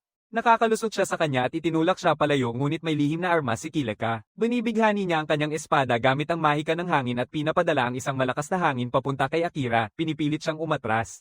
Nakakaiwas siya sa kabila nito pero patuloy na pinipilit ni Kilika siyang itulak pabalik. Makalipas ang ilang sandali, nakahanap siya ng pagkakataon na bumawi at tinulak si Kilika palabas ng kanyang mga paa at pag-angat niya, nasa likod na niya ito. Sabi ni Akira na sumuko na siya ngayon at hinihiling niya na magbati na sila ni Amelia dahil mahal pa rin niya ito. Tumanggi si Kilika, sinasabi na hindi niya kailanman mapapatawad ang kapatid na kinuha ang lahat sa kanya. Agad siyang nagsimula ng panibagong malakas na atake, itinulak si Akira pabalik ngunit naitaboy niya ang spell ng hangin sa gilid, tinamaan ang mga sundalong elf sa halip. Inutusan ni Akira ang kabalyero na protektahan si Amelia mula sa mga walang ingat na atake at siya ay nagbago sa mas malaking bersyon upang harangan ang mga atake ng hangin. Samantala, sumisigaw si Kilika na wala na siyang natitira dahil kinuha lahat ng bagay ng kapatid niya mula sa kanya. Naalala niya ang kanilang pagkabata nang sila ay napakalapit sa isa't isa, ngunit nang madiskubre na si Amelia ay isang medium na espiritu na kayang baguhin ang mundo ayon sa kanyang nais kapag nagising ang kanyang kapangyarihan. Lahat ay nagsimulang tratuhin siya ng iba. Tumigil sila sa pagbibigay pansin kay Kilika at yun ang ikinagulo niya. Ngayon, gusto na niyang bawiin ang lahat mula kay Amelia na labis na nag-aalala sa kanya. Bigla, dumating si Liam na may nakabalot na bagay, hinihiling kay Amelia na iligtas si Kilika gamit ito. Ang nakabalot na bagay ay isang sanga ng banal na puno at sa pamamagitan ng kapangyarihan nito, pinalaya ni Amelia ang lahat mula sa paglinlang ni Kilika. Nang makita niyang wala nang hawak si Kilika ngayon, nawawala ang katinoan niya at ginamit niya ang buong lakas niya para atakihin si Akira na naisip na kung iwasan niya, tatamaan si Amelia. Ginagamit niya ang anino na mahika upang labanan ang atake ng hangin ni Kilika, ngunit napagtanto niya na mas malakas siya at ang kanyang atake ay kakainin si Kilika ng buo sa ganitong takbo. Sa gitna ng init ng laban, nagpasya siyang i-redirect ang shadow magic sa kanyang sarili. Habang pumapalibot sa kanya ang mga anino, natatakot si Akira na siya ay masasaktan, ngunit sa kanyang gulat, napaliligiran siya ng isang madilim na aura sa halip. Hindi niya maintindihan kung ano ang nangyayari, pero nagtutuloy pa rin siya, nakikipagbakbakan kay Kilika at napaatras siya sa laban. Nalungkot si Kilika na nawala na ang lahat, ngunit sinabihan siya ni Akira na tumigil na sa pag-iyak dahil bulag siya sa mga taong tunay na nagbibigay pansin sa kanya. Bigla na lamang dumating si Amelia at Liam doon at sinabi ni Kilika na baka namali niya ang paghuhusga kay Liam kung nawala ang kanyang kakayahan sa pag-mesmerize sa kanya una. Sinasabi niya na pumunta agad si Liam kay Amelia pagkalaya niya, pero sinubukan ipaliwanag ni Amelia na hindi siya kailanman na-impluwensyahan ng kanyang spell. Ayaw paniwalaan ni Kilika siya at tinatanong kung paano nila siya parurusahan sa kanyang mga kasalanan. Ngunit sabi ng kanyang ama na kung sino man ang karapat dapat parusahan, siya yon. Hindi maintindihan ni Kilika ang ibig niyang sabihin kaya binawi ng kanyang ama ang spell ng paglimot na ipinatupad niya sa kanya. Nagsimula siyang maalala muli mula sa kanyang pagkabata. Dati ay siyang nagsasanay ng husto para maging mas malakas at nagpa siya na pumasok kaysa mag-level up. Gayunpaman, pinayagan lamang siya ng kanyang ama na pumunta hanggang sa ikatlong palapag at hindi siya sigurado kung sapat na ito. Isang araw, isang kahina-hinalang babae ang nag-alok sa kanya ng tulong upang mabilis na lumakas. Binigyan niya siya ng isang magic item na maaaring magpatawag ng mas malalakas na halimaw na tutulong sa kanya na mabilis na mag-level up at walang masyadong pag-iisip na tinanggap ni Kilia ang ito. Ngunit nang ginamit niya ang mahiwagang bagay, lumitaw ang mga malalakas na orc sa harap niya at hindi niya nagawang manalo sa kabila ng lahat ng kanyang pagsisikap. Nagpasya siyang tumakas na lamang, ngunit nang sundan siya ng mga orc palabas ng dungeon, nag-alala siya na maaaring mapahamak ang kanyang mga tao, kaya't nagpasya siyang harapin ang mga orc ng buong lakas. Sa oras na malalagay na siya sa alanganin, mabilis na rumisponde si Liam upang tulungan siya kasama ang mga sundalo, ngunit biglang lumitaw ang isang tusong goblin mula sa mga sanga at tinusok ang dibdib ni Liam gamit ang braso nito. Habang tumatawa ang mapagkakatiwalaang babae na naging matagumpay ang kanyang plano, labis na nasira si Kilika at kinailangan ng hari na gamitin ang kanyang mahika upang makalimutan niya ang lahat nito. Sa kabutihang palad, nagawang iligtas ni Amelia ang araw sa pamamagitan ng paggawa ng isang mahika upang buhayin muli si Liam at ang iba pang mga patay na sundalo. Pagkatapos ng araw na iyon, sinubukan ng lahat na lumayo kay Kilika upang hindi aksidenteng maibunyag ang katotohanan sa kanya, at inisip niya na hindi siya mahalaga dahil si Amelia ay isang medium ng espiritu. Sinasabi ng hari na nais niyang manalo si Kilika sa laban kay Akira at patunayan ang kanyang karapatan bilang isang prinsesa upang magkaroon siya ng sapat na kumpiyansa na harapin ang shock na mararamdaman niya kapag ibinalik niya ang kanyang mga alaala. Gayunpaman, hindi niya nagawang manalo sa laban at kinailangan niyang ibalik ang mga alaala niya sa isang ganap na ibang paraan. Bigla siyang yumuko sa harap ni Kika, sinabing ayaw niyang mapahamak si Amelia kaya nagkunwari siyang nasa ilalim ng kanyang mahikal na kapangyarihan at tinulungan siyang ipatapon si Amelia. Hindi makapaniwala si Kilika kung paano nangyari yon at ipinahayag ng hari na isang dahon mula sa puno ng mundo ang pumasok sa katawan ni Liam noong siya ay binuhay, kaya't halos hindi siya maaapektuhan ng anumang masamang epekto. Humingi si Liam ng paumanhin sa hindi niya pagharap sa mga bagay ng tama upang maiwasan ang sakta ng sinuman at na-realize ni Kilika na siya ang mali mula pa noon. Inakusahan niya si Amelia sa lahat kahit na siya ang sanhi ng problema sa paligid niya. Nagsimula siyang umiyak at magmura sa sarili, pero sinabihan siya ni Amelia na huwag gawin iyon dahil napakaganda niya. Nagkaroon ng emosyonal na pagkikita ang dalawang magkapatid, at pagkatapos ay nagmadaling magpunta ang mga sundalo upang alamin ang kalagayan ni Kilika at gamutin ang kanyang mga sugat. Nabigla siya nang makita na kahit hindi siya kontrolado, nagmamalasakit pa rin ang lahat sa kanya. Kinabukasan ng gabi, nagdaos ang hari ng isang pagtanggap kay Akira dahil nanalo siya sa duel, at pumayag siyang hayaan si Amelia ang magpasya tungkol sa kanyang kinabukasan. Pinipili niyang sumama kahit saan gustong pumunta ni Akira, at ipinahayag niya na pupunta siya sa kontinente ng mga Beastman sa susunod dahil sinabi ni Knight na ito ang pinakamagandang lugar para ipagpatuloy ang kanyang paglalakbay. Pagkatapos ng pagtitipon, tinawag ni Amelia si Akira sa isang tahimik na lugar at hiniling na sabihin niya ang kanyang pangalan. Sumang-ayon siya at naramdaman niyang masaya siya nang tawagin niya ang kanyang pangalan. Nangako siya na hindi na sila kailanman maghihiwalay at napailing si Knight nang makita silang parang mga bata. Sa parehong oras, nasa isang barko ang mga kaklase ni Akira. Humingi ng paumanhin si Sato kay Asahi na hindi na nila kailangang maghintay pa kay Akira, ngunit naiintindihan niya ito dahil hindi na sana sila magiging mas malakas pa doon. Kaya't pupunta sila sa kontinente ng mga hayop upang sanayin ang kanilang kakayahan at makakuha ng mas magagandang armas. Di nagtagal, oras na para umalis sina Akira at Amelia mula sa kaharian ng mga elf at nagtipon-tipon ang lahat upang magpaalam sa kanila. Nakapag-ayos na sina Amelia at Kilika at sina Liam at Akira ay nagpaalala rin sa isa't isa na alagaan ang kanilang mga babae. Sinabi ng hari kay Akira na may ilang sundalo na sasama sa kanya hanggang sa hangganan ng kanilang bansa dahil kamakailan ay maraming mga pagdukot sa rehiyong iyon. Si Amelia ay niyayakap si Akira, sinasabi na siya ay sapat na malakas upang siya ay protektahan, ngunit hindi pa rin lubos na kumbinsido ang hari dahil labis siyang nag-aalala para sa kanyang anak na babae. Sasabihin ni Kilika na pupunta siya upang protektahan si Amelia sa halip na ang hari at gusto ni Liam na sumama sa kanya. Gusto rin ng iba pang mga sundalo na sumama, ngunit ayaw ni Akira ng karagdagang pasanin kaya tinanggihan niya silang lahat. Di naglaon, sina Akira at Amelia ay sumakay sa karwahe papunta sa hangganan habang patuloy na nagbabantay ang mga sundalo sa paligid nila. Tinanong ni Akira si Knight kung bakit siya nanatiling tahimik sa harap ng hari ng mga engkanto at sumagot siya na ayaw ng karamihan sa mga tao sa mga halimaw at nanatili siyang tahimik upang hindi magdulot ng gulo kay Akira. Tinanong ni Akira kung ang pagiging masyadong maamo ay hindi siya mapapahamak sa Demon King at sumang-ayon si Knight. Sabi niya na ang kanyang mga pakiramdam ay konektado pa rin sa Demon King kaya nakikita at naririnig niya ang lahat. Gayunpaman, hindi kontrolado ng Demon King ang kilos at katapatan ni Knight at ipinahayag niya na hindi siya magtataksil kay Akira. Tatanungin ni Akira kung ano ang gagawin niya sakaling makipaglaban siya sa Demon Lord at nagpa siya si Knight na huwag muna itong pag-isipan ngayon. Sabi niya na gusto lang ng Demon Lord na makita si Akira at iminungkahi ni Amelia na baka gusto niyang maging kaibigan niya talaga. Kabayani ay sumusuporta sa kanyang mungkahi, sinasabing ang galing ni Akira kahapon at sigurado siyang nakakuha iyon ng interes ng Demon Lord. Sabi niya na walang ibang makakagamit ng Shadow Magic maliban kay Akira, ngunit naglagay si Akira ng Shadow sa kanyang sarili. Sabi ni Akira na hindi ito kasing impressive nang iniisip nila nang biglang sumabog ang kanyang kakayahan sa pagtukoy ng panganib. Inutusan niya ang mga sundalo na ihinto ang karwahe at lumabas upang makita na naghihintay ang mga kidnappers na may dalang bihag. Babantaan nilang papatayin ng babae kung gagawin man nila Akira at ang grupo niya ang kahit anong hakbang at pagkatapos ay binibigyan sila ng tali para magtali-tal iyan. Isa sa mga bandido ang nakilala si Amelia at nagsimula nitong isipin kung gaano kasaya ang kanilang boss kapag dinala nila ang prinsesang elf bilang alay. Habang abala ang mga tulisan dito, ginamit ni Akira ang kanyang kakayahan para itago ang kanyang presensya at pinabagsak ang mga tulisan bago pa sila makapalingon. Nang bumalik sa normal si Akira, nakahiga na ang mga tulisan sa lupa at sinabihan niya ang mga sundalo na atali sila. Samantala, pinapalaya ni Amelia ang bihag at tinatanong ni Akira ang mga tulisan. Tinanong niya tungkol sa kanilang boss na tinawag nilang Gram kanina, sinasabi ng isang sundalo na si Gram ay isang hari sa Urok, ang pinakamalaking bansa ng mga hayop na tao. Sabi ni Akira sa mga sundalo na dalhin na lang ang mga bandido pabalik sa kabisera dahil maaari na niyang ipagpatuloy ang biyahe mag-isa mula sa puntong ito. Sinasabi ng mga sundalo na may utos silang samahan siya hanggang sa Pantalan, ngunit nagawang kumbinsihin ni Akira na bumalik. Sa lalong madaling panahon, narating nila ang Pantalan at sumakay sa isang barko. Sasabihin ni Akira sa kanyang mga kaibigan na pagdating nila sa kontinente ng mga hayop, bibili siya ng magagandang armas at lalong aakyat ang kanyang antas. Nagulat si Amelia nang marinig na gusto pa rin niyang lumakas at sagot ni Akira na hindi siya mag-aatubiling gawin ang lahat para mapalias si Commander Seren. Sabi ng kabalyero na may dungeon sa bayan sa port sa kontinente ng mga hayop at doon siya maaaring mag-level up. Gayunpaman, aabutin sila ng ilang araw bago makarating doon at sa panahong iyon, dapat lang nilang mag-relax at mag-enjoy sa biyahe. Habang nagsisimula ang barko sa biyahe nito, natuwa si Amelia na muling gawin ang mga eksena mula sa Titanic. Sinasabi niya na gusto niyang gawin ng pose mula sa Titanic kasama siya, pero siya ay isang Sigma male na walang pakialam sa kanya. Sa halip, pinili niyang magbasa ng isang aklat na ibinigay sa kanya ng hari bilang pamamaalam na regalo. Sinisisi ni Amelia ang kanyang ama sa pagbibigay kay Akira niyo na nakakaabala sa kanya, ngunit wala siyang pakialam sa opinyon niya. Patuloy niyang binabasa ang mga libro habang sila ay naglalakbay at sa huli, narating nila ang kontinente ng mga hayop na tao.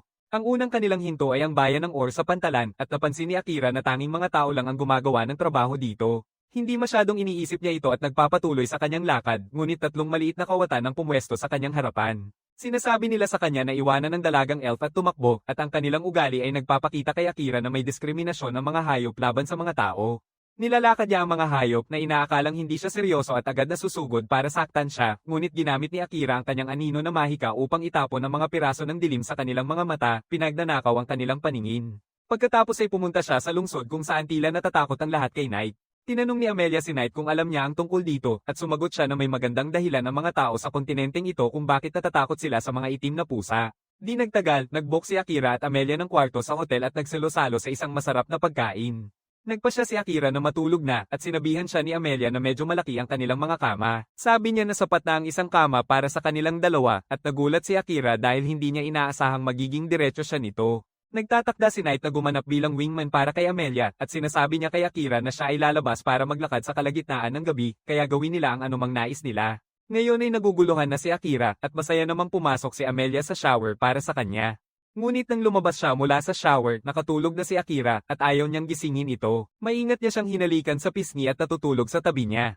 Pero lumalabas na nagkukunwari lang si Akira na tulog dahil ayaw niyang makipag-ugnayan sa dispo na babae. Kinabukasan, dumating si Knight sa tamang oras habang nagigising si Akira. Ilang segundo lang ay nagising na rin si Amelia at saka sinabihan ni Knight na magbihis na sila dahil malapit nang dumating ang isang bisita. Ang bisita ay isang goth na mang-uukit na tao na tinatawag na Crow na tinawag ni Knight upang tulungan si Akira. Malumanay na sumagot si Crow na hindi niya maaaring tanggihan ang tawag mula sa bangungot ng Alderia at Amelia at interesado siya kung ano ang ibig sabihin nito. Sa kabilang banda, alam na ni Akira kung ano ang pinag-uusapan ni Crow kaya hindi na niya pinapaliwanag pa. Ipinakikilala niya ang sarili at agad na hiningi ng panday na makita ang kanyang sandata. Ipinapakita ni Akira ang espada na may maraming sira sa iba't ibang bahagi at agad na napapansin ni Crow kung saang dungeon niya ito ginamit batay sa mga pattern ng pinsala.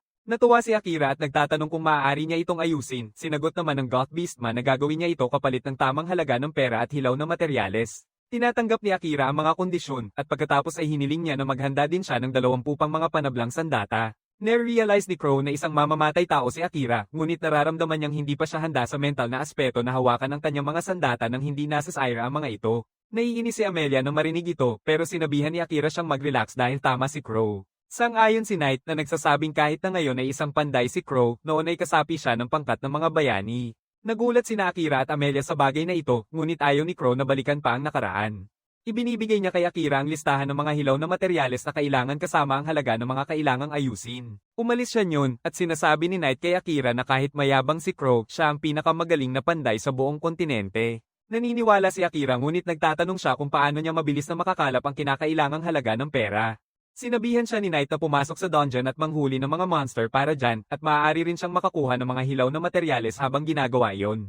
Samantala, nagiging impatient si Amelia at bigla niyang sinabing pupunta siya kay Crow para makipag-usap tungkol sa isang bagay. Sinasabi niya kay Knight na samahan si Amelia habang siya ay nangangalap ng impormasyon at sinundan ni Amelia si Crow sa kanyang workshop at malamig nitong tinanong kung ano ang gusto niya. Sinasabi ni Amelia na nabigo ang grupo ng nakaraang bayani na talunin ang Demon Lord at tanging ang bayani at ang mga hayop ang nakabalik. Akala ni Crow na gusto niyang itanong tungkol sa elf na kasapi rin ng kanilang grupo pero hindi interesado si Amelia doon. Sa halip, nais niyang matutunan kung paano makipaglaban kay Crow dahil malinaw na siya ay sapat na malakas upang makatakas mula sa kastilyo ng Demon Lord. Agad niyang tinanggihan ang kanyang hiling, sinabing hindi na siya tatanggap pa ng mga disipulo. Nagulat si Amelia sa narinig niya at nagtatanong kung nagkaroon siya ng disipulo noon at sinasabi ni Crow na marami siyang naging disipulo ngunit walang nakapagtiis sa kanyang pagsasanay at alinman sa kanila ay nabibigo sa pangakong hindi siya tatakbo o susuko. Gusto niyang manatili kay Akira pero mas malakas siya kaysa sa kanya kaya nais niyang magporsige sa pagsasanay at maabot ang antas niya. Patuloy pa rin tumatanggi si Crow sa kanyang hiling at lumingon kay Knight, sinabing tinanggap niya lang ang hiling na ayusin ang mga armas ng kanyang master at wala nang iba. Sang-ayon si Knight dyan at sinasabi niya na hindi si Amelia ang kanyang amo kaya maaari niyang tanggihan ang mga kahilingan niya. Ngunit hindi siya masaya na tinatawag siyang bangungot ng adyoria ni Crow sa bawat pagkakataon. Sinasabi ni Crow na karapat-dapat lang siyang tawaging ganoon at hindi na mapigilan ni Amelia ang kanyang kuryosidad ngayon. Tinanong niya si Knight kung tungkol saan ang pinag-uusapan nila at sinabi niya na 100 taon na ang nakalipas, ang adyoria ang pinakamayamang lungsod sa kontinente ng Beastfolk. Inutusan siya ng demonyong Panginoon na atakihin ito bilang ganti sa paglusob ng mga Beastfolk sa kanyang teritoryo. Ang kanyang layunin ay makasakit lamang at takutin ang mga nasa kapangyarihan, ngunit nalampasan siya ng kanyang halimaw na instincts at sumabog siya, winawasak ng tuluyan ang lungsod. Noong araw na iyon, nakamit niya ang palayaw na bangungot ng Adyuria at mga itim na pusa, naging simbolo ng takot sa buong kontinente. Naramdaman ni Akira ang buong kwento dahil sa kanyang telepatikong koneksyon at ngayon ay nakikiramay siya kay Knight. Sa kabilang banda, sinabi ni Knight kay Amelia na dahil sa insidenteng iyon, sobra siyang na-shock mentally na pakiramdam niya ay walang silbi ng magpatuloy pang mabuhay. Gayunpaman, matapos makipagkita kay Akira, nakalimutan na niya ang kanyang nakapanghihiyang nakaraan at ngayon ay nais niyang mabuhay para sa kanyang bagong amo. Nang marinig iyon, tumawa si Crow, ngunit sinabing wala siyang sama ng loob kay Knight. Ipinaliwanag niya ang kwento na binabanggit ni Knight at sinabihan si Amelia na pagkatapos ng insidente, pumunta siya sa isang alaala upang magbigay galang sa mga biktima ng mga pag-atake ni Knight. Sa kabalintunaan, nandoon din si Knight at nagkakilala sila muli. Noong panahong iyon, sinabi ni Knight kay Claw na pwedeng siyang saktan kung gusto niyang maghiganti, ngunit hindi interesado ang Beastman. Inisip niya na ang Knight ay walang iba kundi kasangkapan ng Demon Lord at walang saysay na maghiganti sa kanya. Gayunpaman, hindi rin niya gustong maghiganti sa demonyong Panginoon dahil ang tunay niyang kalaban ay iba pa.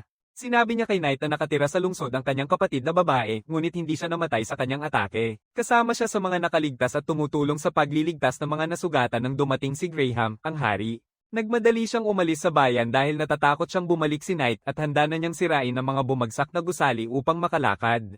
Hindi iniintindi ni Crow ang mga tao na nakulong doon, sinubukan siyang pigilan ng kanyang kapatid, ngunit itinulak niya ito palayo at nagpatuloy na pasabugin ang lahat sa kanyang daraanan, pinapatay ang lahat sa paligid. Galit na galit si Crow at gustong maghiganti kay Graham pero pinigilan niya ang sarili dahil iniisip niyang ayaw niya ng kanyang mabait na kapatid na babae. Nang marinig ang kanyang kwento, tinawag ni Amelia siyang duwag dahil pakiramdam niya ginagamit niya ang kanyang kapatid bilang dahilan para takasan ang labanan. Naiinis siya dito, pero ipinakita niya na dati rin siyang ganoon, ngunit binigyan siya ni Akira ng kumpiyansa na harapin ang kanyang mga problema ng harapan.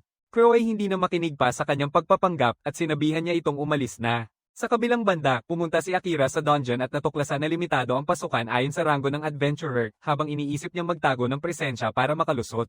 Nagkaroon ng paglabas ng mga halimaw. Malalaking mga tendrils ng enerhiya ang sumabog mula sa gusali ng dungeon at lumabas ang mga makapangyarihang halimaw mula sa mga butas. Ang mga tendrils ng enerhiya ay sinusunog ang lahat sa kanilang daraanan at si Amelia, nakaka-rating lang mula sa bahay ni Crow, ginamit ang kanyang mahika ng grabidad upang pigilan sila. Sinasabihan niya si Knight na tulungan ng mga tao at siya ay agad na pumunta upang iligtas ang maraming tao hanggat maaari. Habang pinananatili ni Amelia ang kontrol sa enerhiya, isang batang nakatapis ang pumasok doon sakay ng isang halimaw at sinabing ang kanyang mahika ay nagbabalik ng magagandang alaala. Naaalala ni Amelia siya bilang yabang na niloko si Kilika para palayain ng isang grupo ng mga orc na nagdulot ng insidente. Ipinakikilala niya ang sarili bilang si Orem at sinasabi kay Amelia na utos ng Demon Lord na huwag siyang patayin dahil siya ay may kakaibang mahika. Gayunpaman, pinapayagan siyang saktan siya ng sapat upang mapanatili siyang buhay. Nilalaro niya ang isang kakaibang plauta at pinapadala ang enerhiyang hibla upang palibutan siya, napapansin ni Amelia na may mga halimaw na naghihintay. Ngayon ay ganap na siyang nakulong at naisip na wala ng paraan para makaiwas sa atake ni Orem. Sa kabilang banda, abala si Akira sa pakikipaglaban sa mga halimaw nang makipag-ugnayan si Knight sa kanya, sinasabi na dinukot si Amelia ng isang demonyo na dinala siya sa dungeon.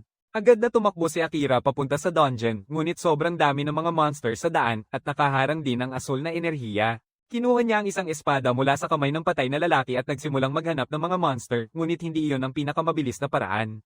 Biglang dumating si Knight at humingi ng paumanhin dahil hindi niya naprotektahan si Amelia, ngunit sinabihan siya ni Akira na wala nang pakialam ngayon. Sabi niya sa kanya na bumalik na siya dahil haharapin niya ng sabay-sabay ang lahat.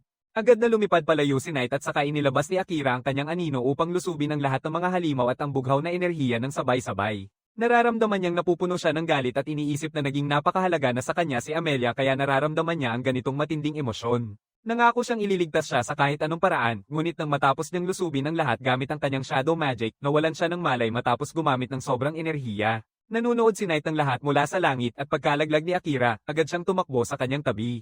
Nagtataka siya kung paano siya matutulungan nang biglang marinig niya ang boses ng sistema na nagsisilbi kay Akira. Sinasabi ng boses na nagamit ni Akira ang mas maraming mana kaysa kayang tiisin ng kanyang katawan kaya automatikong i-activate ang nakapagpapagaling na shadow magic upang siya ay gamutin.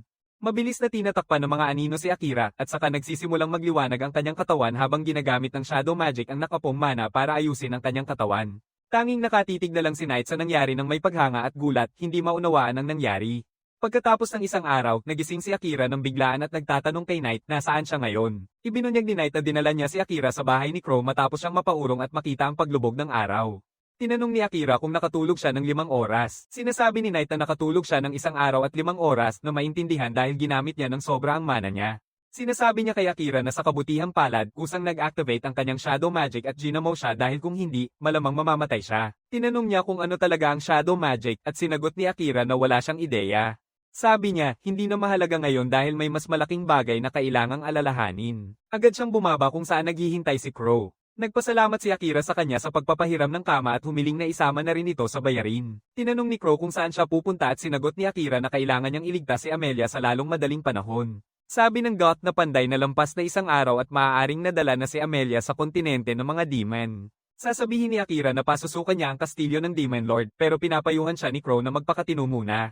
Akira ay sumisigaw na siya ay kalmado pero nagmamadali lang at tinanong ni Crow kung paano niya masasabing kalmado siya kung nakakalimutan niya ang kanyang mga armas. Sinigaw ni Akira na wala siyang armas ngayon dahil pinapalitan pa ang mga ito pero sinabihan siya ni Crow na tingnan ang mesa.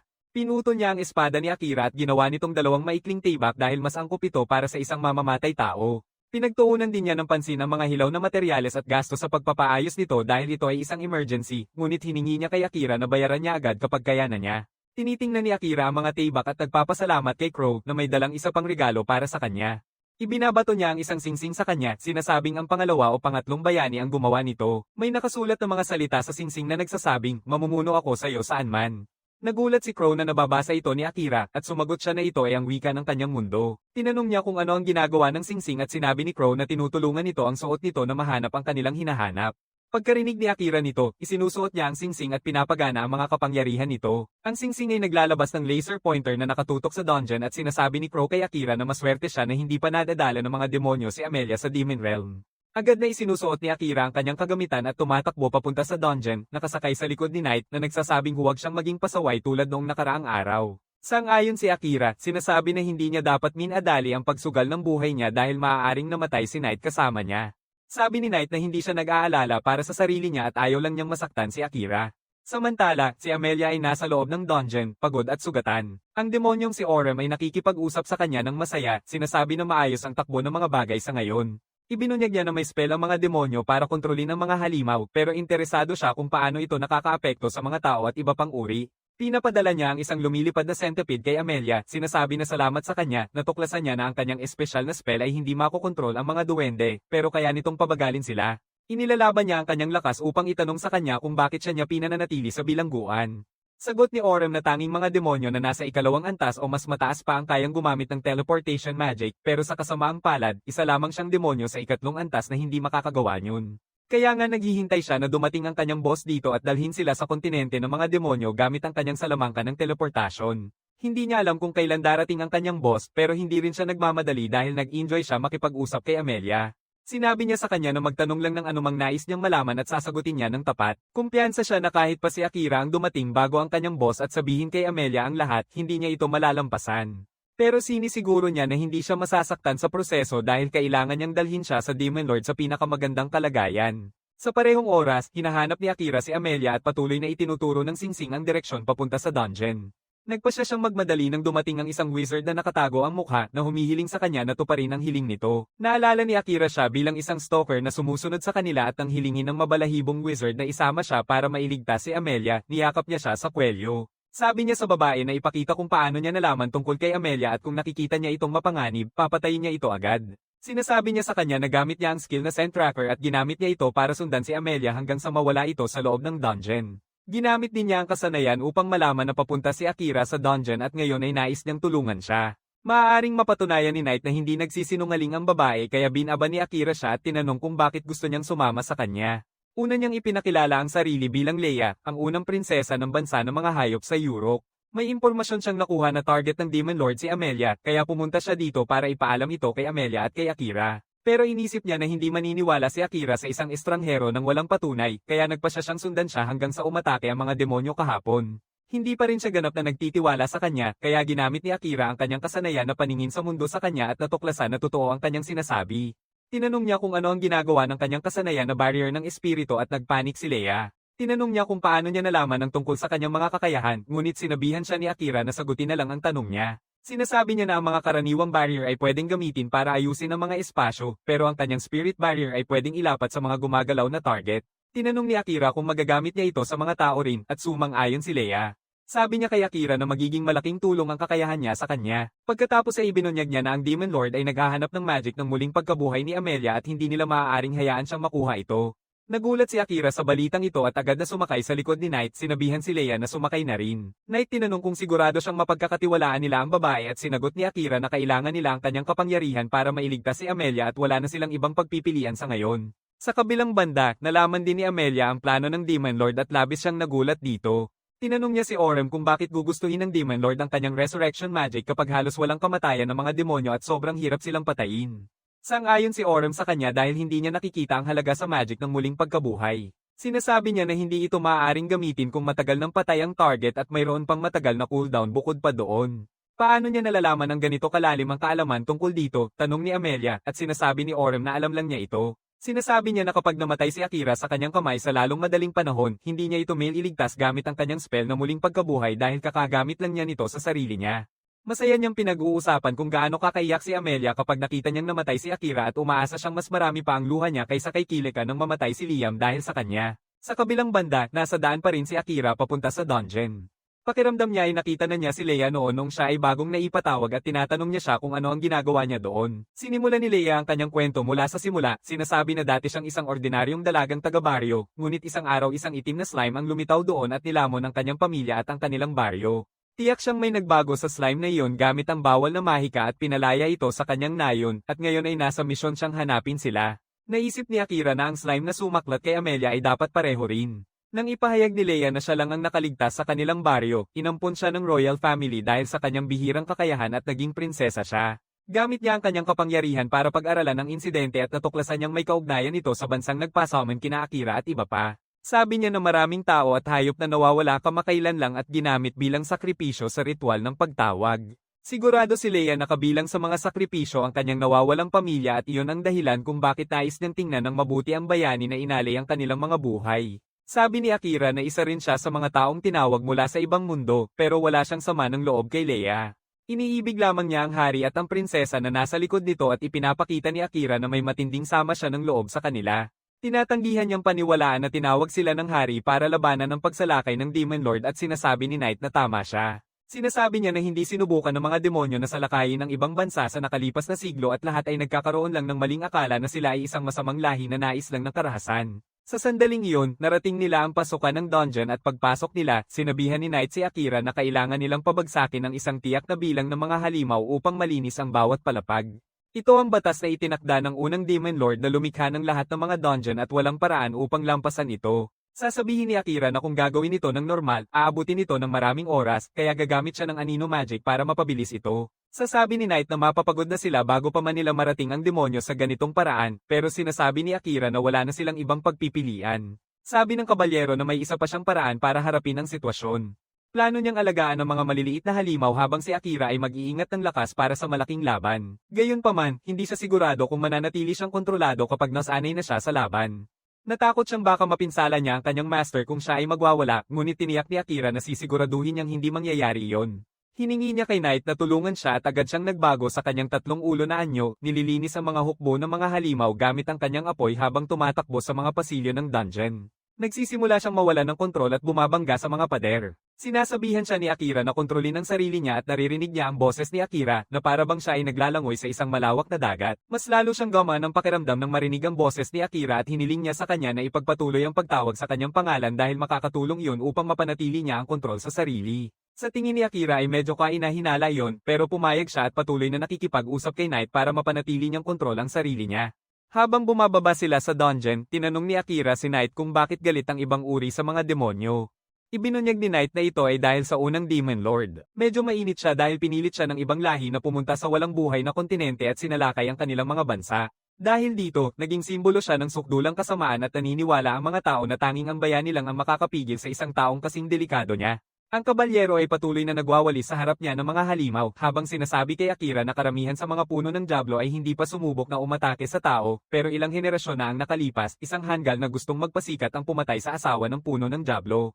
Ang Demon Lord ay isang medyo chill na tao na mahal ang kanyang pamilya ngunit nang mawala ang kanyang asawa, naging isang banta siya. Naaawa si Akira sa kawawang lalaki pero iniisip niya na kung talagang utusan niya ang kanyang mga tauhan na kidnapin si Emilia, babayaran niya ito. Walang problema ang kabalyero dyan, pero sinasabi niya kay Akira na alalahanin na hindi lahat ng demonyo ay pare-pareho. May ilan na talagang malupit at gustong durugin ang lahat ng ibang lahi, ngunit may iba namang nagnanais makamit ang kapayapaan sa lahat ng uri ng nilalang sa planeta. Sasabihin ni Akira na aalalahanan niya iyon at pagkatapos niyon, mararating nila ang kwarto kung saan nakakulong si Emilia. Agad na sinasabi ni Akira sa demonyo na babawiin niya si Emilia at iniutos kay Leia na maglagay ng barrier sa kanya. Samantala, bumabalik si Knight sa kanyang pangunahing anyo at sinasabi ni Orem na humanga siya sa kanang kamay ng Demon Lord na mabilis na nakadala dito ng assassin. Hindi siya pinapansin ni Knight at humihingi ng paumanhin kay Akira dahil hindi na siya makakatulong sa kanya sa ngayon. Kahit si Emilia ay humingi ng paumanhin sa kanya sa pagdadala nito sa gulo na ito at sinabihan ni Akira silang dalawa na mag-relax. Sinabi niya kay Emilia na hindi niya papayagang may makuha sa kanya at itinuturo ang kanyang mga balisong. Sinusumpa rin ni Orem ang kanyang mga sandata, sinasabing talo siya sa laban na ito at sa kanyang buhay.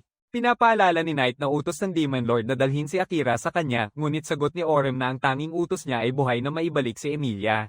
Sinabihan siyang patayin si Akira kung susubukan itong pigilan siya at hindi makapaniwala si Knight na magbabago ang isip ng Demon Lord tulad nito. Habang abala sila sa pag-uusap, biglang sumugod si Akira sa likod ni Orem at umatake.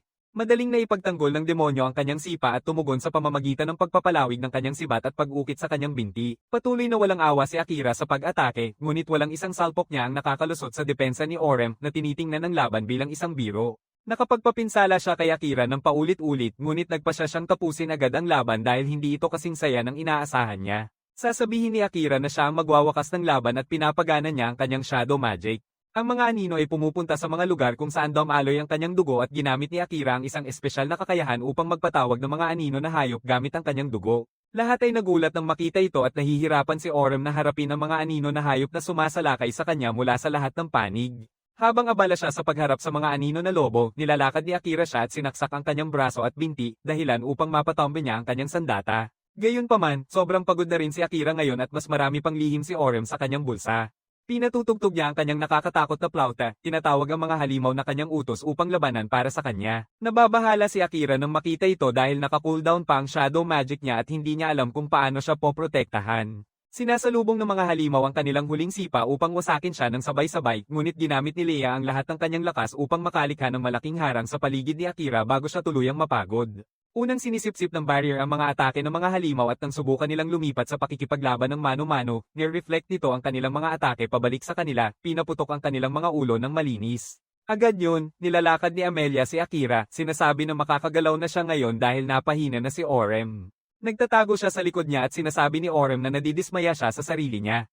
Itinuturo ni Akira ang kanyang balisong sa kanya, ngunit nag-aatubili sa pagtapos ng laban. Sinabihan siya ni Orem na magmadali, binibiro siya tungkol sa pagiging isang mamamatay tao na hindi pa nga mapatay ang walang laban niyang target. Habang nag-iisip si Akira kung paano niya mapapatay ang isang mukhang tao, nag-teleport ang boss ni Orem doon.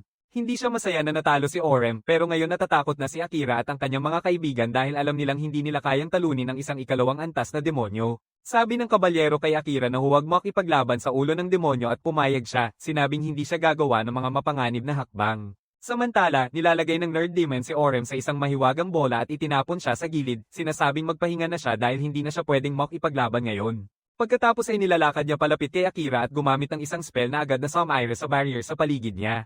Hindi makapaniwala si Leia na madaling napasok ang kanyang barrier, pero sinabihan siya ni Akira na manatili sa lupa dahil delikado ito. Sinabi sa kanya ng demonyo na mag-relax siya dahil hindi niya hinahanap si Leia. Sa halip, tinatamaan niya si Emilia gamit ang kanyang kakaibang kapangyarihan at pinapahina siya. Nagulat si Akira nang makita ito, ngunit sinasabi ng demonyo na pinatulog niya lang siya para mas madali siyang dalhin sa kastilyo ng Demon Lord.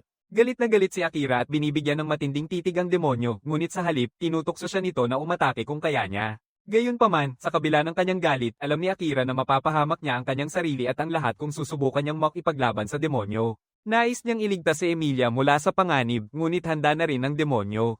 Agad niyang binato ng barrier magic ang lahat ng pintuan dahil alam niyang balak tumakas ni Akira. Nagtatanong ang kabalyero kay Akira kung ano ang balak niyang gawin ngayon at sinasabi niya na hindi siya makakipaglaban ng buong lakas ngayon dahil kakagamit lang niya ng kanyang anino na mahika. Nagtataka siya kung may paraan ba para makalabas sa mahirap na sitwasyong ito nang tanungin siya ng nerdy na demonyo kung ang pangalan niya ay nakasulat ayon sa bigkas nito.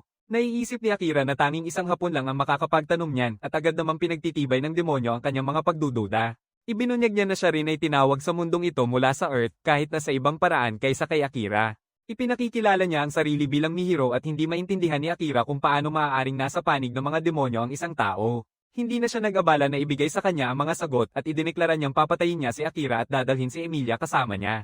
Bumabaril siya ng isang kulog ng madilim na enerhiya papunta kay Akira na umiwas dito ngunit hindi niya napansin na nagbago ang direksyon ng enerhiya at tinamaan siya mula sa likod. Nakapwesto sa sulok, napipilitan si Akira na magmadali at umatake kay Mihiro na patuloy siyang tinutulak pabalik gamit ang kanyang mga kakayahan. Pagkatapos ay pinaputok niya ang ilang mapanganib na atake kay Akira na nag-activate ng kanyang anino na mahika upang takpan ang eksaktong bahagi ng kanyang katawan na tinarget ni Mihiro. Naiintindihan ni Mihiro na hindi magagamit ng maayos ni Akira ang kanyang huling galaw dahil kulang siya sa mana. Gusto niyang makipaglaban sa kanyang buong lakas, ngunit pinipili niyang unahin ang kanyang trabaho kaysa sa kanyang handgereng makipaglaban. Pero bago siya makapag-atake, tumayo si Knight at sinabihan si Akira na nakapagpuno na siya ng kaunti sa kanyang mana dahil sa pahinga. Tinanong ni Mihiro kung tunay na nagbago na siya at tumugon si Knight na hindi na niya balak pang bumalik sa panig ng demonyong Panginoon kailanman. Pagkatapos ay nakipag-usap siya kay Akira sa telepatiya, hinihiling na i-nullify nila ang kanilang kontrata dahil gagamit siya ng isang suicide attack para dalhin si Mihiro kasama niya. Gayunpaman, ayaw ni Akira na gawin ni Knight yon. Napapansin ni Mihiro na nag-uusap sila sa pamamagitan ng telepatiya, ngunit tulad ng ibang kontrabida sa anime, pinapayagan niya silang tapusin ang kanilang plano bago muling makipaglaban. Sinasabi ni Akira kay Knight na hindi nila kayang manalo mag-isa pero kung pagsasamahin nila ang kanilang lakas, kaya nilang talunin si Mihiro. Nalaman ni Knight na hindi niya mapipilit si Akira na umatras kaya't nagpasya siyang tulungan siya hanggat kaya niya. Ginagamit niya ang kanyang kakayahang magbago ng anyo at nagiging si Seren na nagpasabog kina Akira at Mihiro. Sinasabi ni Knight na ito lang ang anyo niya na kayang makipagsabayan kay Mihiro pero sinasabi rin niya kay Akira na hindi niya ito kayang panatilihin ng matagal at kailangan nilang tapusin ang laban agad. Agad na nilalabanan ni Mihiro sila, ngunit nakakaiwas sila at ginamit ni Knight ang kakayahan ni Seren upang magpatawag ng isang dambuhalang gintong martilyo. Gumagamit si Mihiro ng barrier na may elemento ng liwanag upang labanan ito, ngunit napansin ni Akira na dahil sa lahat ng liwanag na iyon, lumalaki at naging mas madilim ang mga anino. Binibigay niya kay Knight ang utos na atakihin siya at sinunod niya, ngunit nabasag ang gintong martilyo nang tumama ito sa barrier. Pagkatapos ay lumikha si Mihiro ng isang magic circle sa hangin upang magpaputok ng mga kidlat at naiiwasan ni Akira ang lahat bago gamitin ang shadow magic upang takpan ang kanyang katawan. Sa kanyang katawan na pinalakas ng anyo ng anino, sumugod siya sa kay Mihiro na nagsimulang mahirapan iwasan ang kanyang mga atake. Pagkatapos sirain ni Akira ang kanyang magic circle, nagpasya si Mihiro na makipaglaban ng malapitan. Nakapagpuwersa siya na maitulak si Akira pabalik ngunit sumali si Knight sa laban. Patuloy niyang binubuwis si Mihiro pabalik gamit ang mga kasanayang kinuha niya kay Seren. Sumali rin si Akira sa laban at magkasama silang. Isinusok nila si Mihiro sa pader. Naisip ni Akira na kung buhay pa si Seren, makikipaglaban sila ng ganito rin. Naaalala niya ang nakaraan habang nakikipaglaban pero nagawang hiwain ang likod ni Mihiro at mapalapit sa kanya. Sabi ni Knight na magtatagal na ang pagbabago niya at sinasabi ni Akira na tapos na siya sa laban sa susunod na galaw. Gayunpaman, sinasabi ni Mihiro na hindi pa sila mananalo sa lalong madaling panahon. Handa nang patunayan ni Akira na mali siya nang biglang may isang kamay na tumusok sa kanyang dibdib. Lumiko siya at natuklasan na si Emilia ang siyang nanaga sa kanya sa ilalim ng kontrol ni Mihiro. Sa pag-alis ng kontrol, na-realize ni Emilia ang kanyang nagawa. Nanginginig siya nang makita ang kanyang mga kamay na puno ng dugo at habang bumabagsak si Shiro sa lupa, nawalan ng pag-asa ang lahat na makalabas ng ligtas sa dungeon. Patuloy na humihingi ng tawad si Emilia kay Akira habang bumabalik sa orihinal na anyo si Knight at tumatakbo papunta sa kanyang tabi. Sabi ni Akira kay Emilia na hindi niya kasalanan at sinabi niyang siguro ay dahil sa unang spell na tinamaan siya ni Mihiro. Sinasabi ni Mihiro na ang kanyang spell ay kayang gawing puppet ang sinuman at ilabas ang kanilang buong lakas. Nagpupumilit si Akira na manatiling gising at ipinapahayag na hindi pa siya pwedeng mamatay. Nangangakong dadalhin niya si Emilia sa kaligtasan kahit ano paman, ngunit palapit siya sa kamatayan sa bawat salitang binibitawan niya. Emilia at Knight ay sumigaw ng kanyang pangalan, ngunit huminga na ang huling hininga ni Akira at naging malamig at walang buhay ang kanyang mga mata. Gayunpaman, agad na nag-activate ang misteryosong sistema at sinimulang pagalingin ang mga sugat ni Akira gamit ang White Shadow Magic. Pinipili ni Mihiro na putulin ang paggaling, ngunit napigilan ang kanyang atake ng magic na White Shadow. Sa sandaling tapos na ang paggaling, biglang bumangon ang katawan ni Akira mag-isa at nag-activate ang sistema ng mode ng labanan para talunin si Mihiro. Walang nakakaintindi kung ano ang nangyayari, ngunit nagpa siya si Mihiro na tapusin agad ang laban. Inaatake niya si Akira ng kanyang mga magic blades, ngunit ginamit ni Akira ang shadow magic upang makapagpabilis at agad na makapinsala sa kanya. Pagkatapos ay pinaputokan ni Mihiro ng ilang magic blades siya at pinipigilan ni Akira ang mga ito gamit ang shadow magic bago niya ito ikinakadena sa Demon na Nerd. Sa puntong ito, napagtanto ni Mihiro na may kumokontrol kay Akira at sinasabi sa kanya ng sistema na kanselahin ang spell na ipinataw kay Emilia at agad na umatras. Tinadanggihan ni Mihiro ang babala at idineklara na walang paraan na matatalo siya ng tao dahil ang mga demonyo ang pinakamalakas na uri. Sinasabi ng sistema kay Mihiro na hindi laging ginagantimpalaan ang sipag pero minsan ay maaaring magbunga ito kaya hindi dapat sumuko nang hindi susubukan ang lahat. Hindi gusto ni Mihiro na turuan siya nito, kaya't umatake siya kay Emilia na hindi makagalaw sa kanyang kinatatayuan. Biglang na-deactivate ang sistema ni Akira at dali-dali siyang tumakbo para iligtas si Emilia mula sa pagbagsak na atake. Gayunpaman, nakansela ang atake bago pa man siya tamaan, salamat kay Crow na dumating sa eksena noong oras na iyon. Nagulat si Mihiro nang makita siya dahil alam niyang higit 100 taon na si Crow at hindi siya mukhang ganoon katanda. Inamin ni Crow na hindi na siya nasa kanyang kasagsagan pero kaya pa rin niyang talunin siya. Nauunawaan ni Mihiro na hindi siya nagbibiro kaya nagkukunwari siyang umatras dahil ayaw niyang magtagal ang laban. Pinapayagan ni Crow siyang magpakitang gilas at hinahayaan siyang gumawa ng magic circle ng teleportasyon na magbabalik sa kanya sa kastilyo ng Demon Lord. Leo salamat kay Crow sa pagdating at sinabi na akala niya hindi siya darating pero sinasabi niya na nababato na siya sa kanyang pugon. Tinanong ni Akira kay Crow kung paano niya kilala ang parehong demonyo at ang Beastman na Goth, sinabihan siya nitong magpahinga muna bago magtanong. Agad na nawala ng malay si Akira pagkatapos niyon at nang magising siya, nakita niya si Emilia sa tabi niya habang nakaupo si Knight sa kanyang tiyan. Tinanong niya kung gaano siya katagal na walang malay at sinabi ni Knight na 3 araw siyang walang malay sa pagkakataong ito. Bigla namang pumasok si Crow sa kwarto at nagpasalamat si Akira sa kanya sa pagliligtas sa buhay ng lahat. Tinanong din niya tungkol kay Leo at sumagot si Crow na pinabalik niya ang prinsesa pabalik sa kabisera. Dahil dyan, tinawag niya ang ilang bisita at nagulat si Akira nang makita na sina Sato at Asahi kasama si Hill, ang deputy ni Seren. Tinanong niya kung paano sila nandito at sumagot si Hill na magkaibigan sila ni Crow tulad ni Trump at Clinton. Ipinaalam niya kay Akira na ang grupo ng bayani ay unti-unting umaangat ang antas at lumalakas at dumating sila sa kontinente ng mga hayop upang makakuha ng magagandang armas para sa kanila. Nagmukhang emosyonal si Asahi nang muling makita si Akira at sinabing matagal na siyang naghihintay na makipagkita sa kanya. Akira ay nag-iisip pa rin kung paano nila nalampasan ang spell ng brainwashing at ipinaliwanag ni Sato na ginamit ni Hill ang kanyang kasanayan para maputol ni Asahi ang ilang mga kristal. Ganito nila nalampasan ang brainwashing at nakalabas ng kabisera. Nagpasalamat si Sato kay Akira sa pagbabasag ng kanyang kristal at pagpapalaya sa kanya mula sa brainwashing. Naiinis siya na umalis si Akira sa kapital nang hindi nagsasabi sa kahit sino at sinabing dapat sana nakipag-usap siya sa kanya pagkatapos niyang mapagtanto na nasa tamang pag-iisip na siya. Sinasabi ni Akira na hindi pa panahon noon pero naniniwala siyang may kakayahan si Sato na magdala ng pagkakaisa sa lahat. Pagkatapos noon, nagdaos sila ng pulong at tinanong ni Akira si Hill kung ayos lang ba sa kanya na malayo siya sa kapital at sumagot ito na tinanggal siya ng hari at pinawalang sala ang kanilang orden ng mga kabalyero dahil naging sagabal ito sa kanyang mga plano. Agad na pinili ni Asahi ang usapan pagkatapos huminto ni Hill at niyaya si Akira na sumama sa kanila para mabuwag ang Demon Lord ng sabay-sabay. Tumutol si Knight sa kanyang ngalan, sinabing siya lang ang kailangang katuwang ni Akira. Sinabihan siya ni Asahi na tumahimik at nagalit si Knight dahil para siyang tinatrito na parang pusa. Akira hinihiling nilang pareho na magpakalma at pagkatapos ay tanungin si Sato kung ano ang plano niya para sa hinaharap.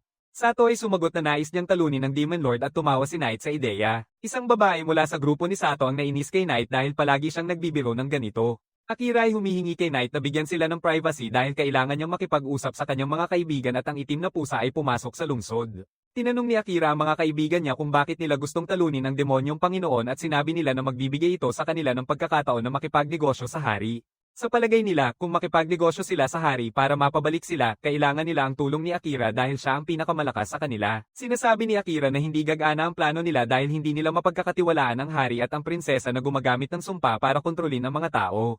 Halos sana niyang sabihin sa kanila na ginamit nila ang mga sakripisyong tao para tawagin ang mga bayani, pero pinili niyang itago muna ang impormasyong ito. Tinanong siya ng mga kaibigan niya kung ayaw niyang bumalik sa kanilang orihinal na mundo at tumango si Akira na ikinalungkot ni Amelia tungkol sa kanilang kinabukasan. Gayunpaman, hindi niya napapansin siya at patuloy na sinasabi sa kanyang mga kaibigan na ang mga ikalawang antas na demonyo ay kayang gumawa ng mga teleportation circle, kaya maaaring makagawa ang mas malalakas na demonyo ng mga magic circle na makakapag-uwi sa kanila. Sinasabi niya sa kanila na balang araw, bibisita siya sa kontinente ng mga demonyo at huhuli ng ilang demonyo para sagutin ang kanyang mga tanong.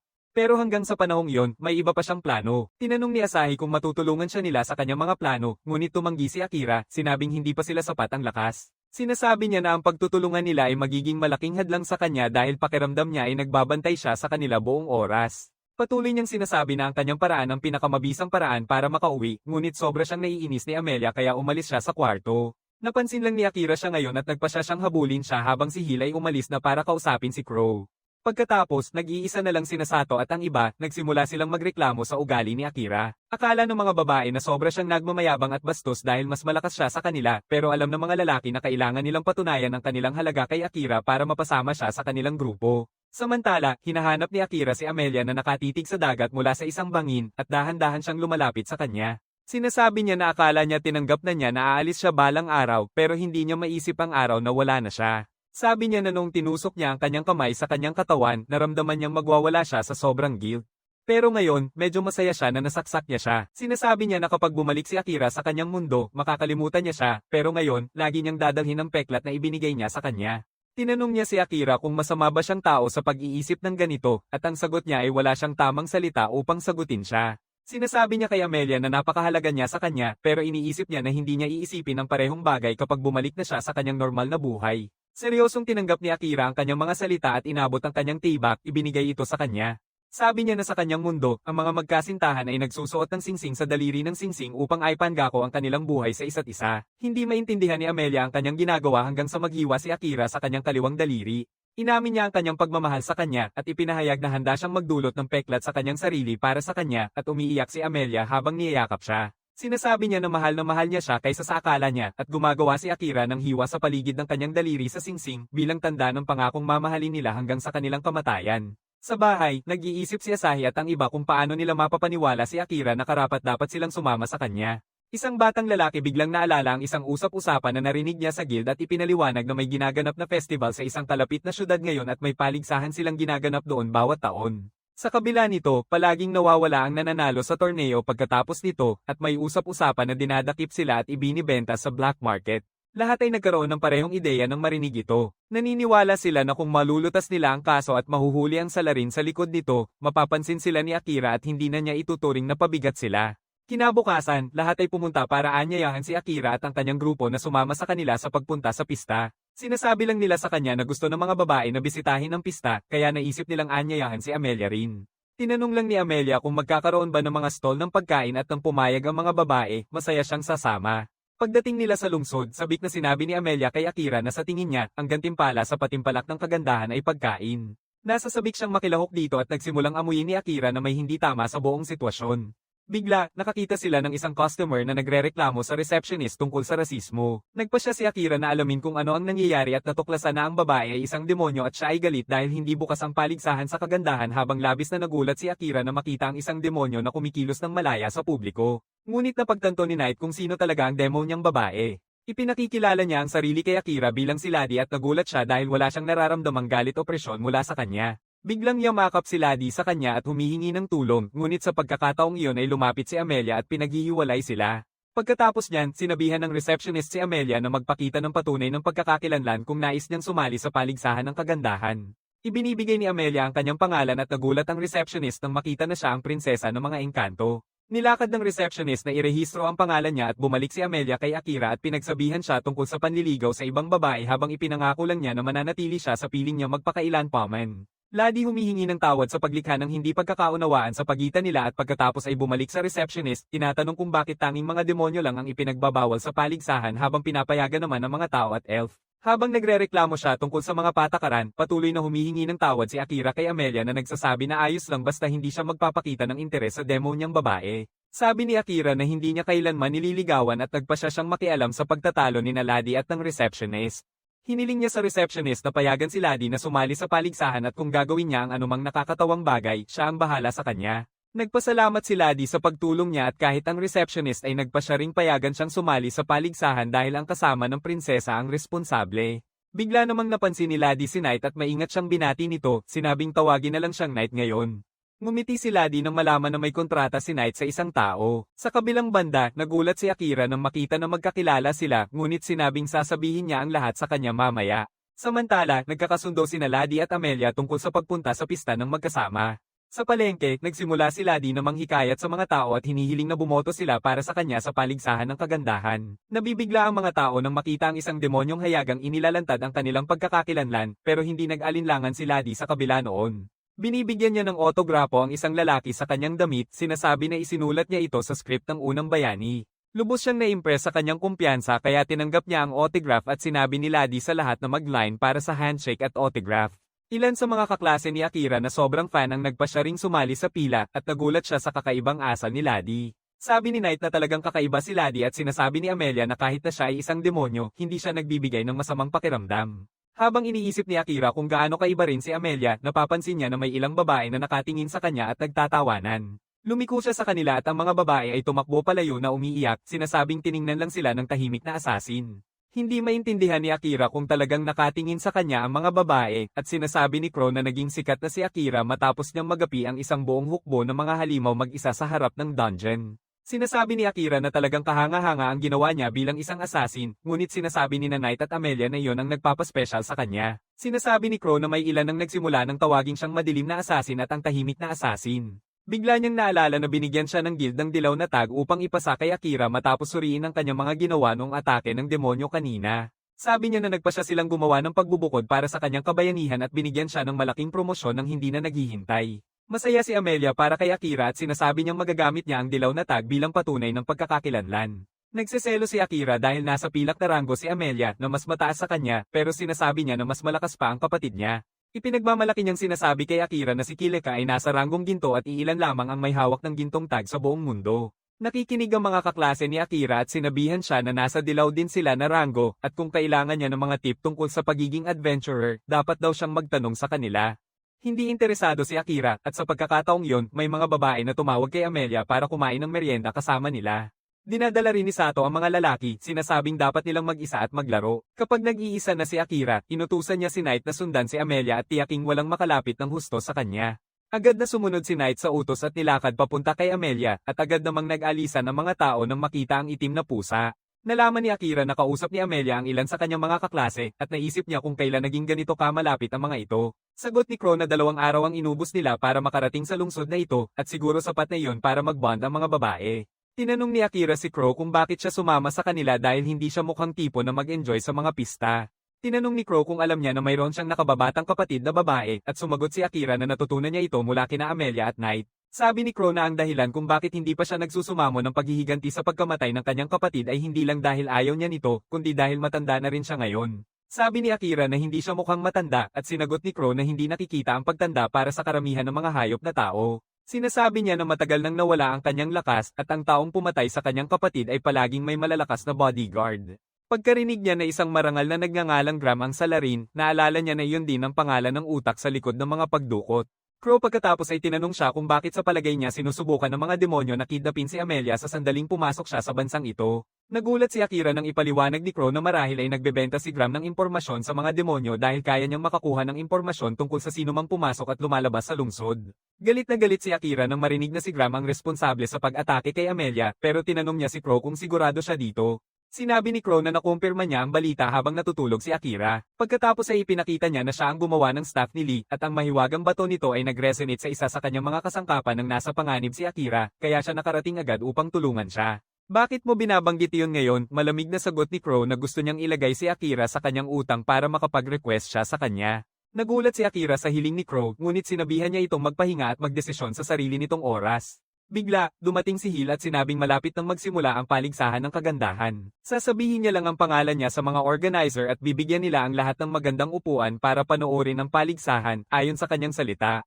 Pagbanggit lang kay Crow, nakakakuha na si Akira at iba pa ng upuan VIP para panoorin ang patimpalak ng kagandahan. Sabi ni Asahi na maganda na meron silang privacy dahil kung hindi, maraming papansin kay Akira. Ngunit, matalim na nakatitig si Akira sa entablado nang hindi kumukurap, biglang napansin ng mga kaibigan niya na mas malapitan nilang makikita ang mga babae sa pamamagitan ng pagpindot sa kristal na bola sa harap nila. Nang oras na kay Emilia, nagsimula nang ngumiti si Akira habang tinitingnan siya at ngumiti si Emilia dahil alam niyang pinapanood siya. Pagkatapos niyon, panahon na ni Laddie at naglagay siya ng ilang mahikal na bato sa gilid ng entablado. Nagiging mga disco light projector ang mga mahikal na bato at pagkatapos ay ipinakilala ni Laddie ang sarili sa lahat. Hiningi niya silang bumoto para sa kanya at tinanong ni Akira si Knight kung talagang isang demonyo ang hanggal na batang iyon. Di nagtagal, inilabas na ang resulta ng paligsahan at pantay sila ni Emilia at Laddie. Pagkatapos niyon, naging kasapi si Laddie Loki sa grupo ni Akira at pinag-usapan niya kung gaano siya nagsumikap ngunit hindi pa rin niya nalampasan ang prinsesa ng elf. Sabi ni Akira na dapat ipagmalaki niya na nakatali siya kay Emilia at nalito si Knight nang marinig ito. Masigasig na tinatanong ni Laddie si Akira kung interesado na siya sa kanya pero malinaw niyang sinasabi na interesado lang siya kay Emilia. Hindi nawawala ng loob si Laddie at sinasabi na mananalo siya sa paligsahan sa susunod na taon ngunit hiniling ni Knight na huwag siyang magpakita ng sobrang atensyon dahil hindi ito magugustuhan ng kanyang ama. Ito ay lalong nagpapalakas ng pagdududa kay Akira at tinanong niya si Knight tungkol sa tunay na pagkakakilanlan ng babae. Nag-alala si Knight na sumagot na si Laddie ay talaga namang anak ng Demon Lord na nagpasindak sa lahat. Sa parehong oras, pinapanatili ni Graham ang marangal ang kanyang mata kay Laddie at Emilia.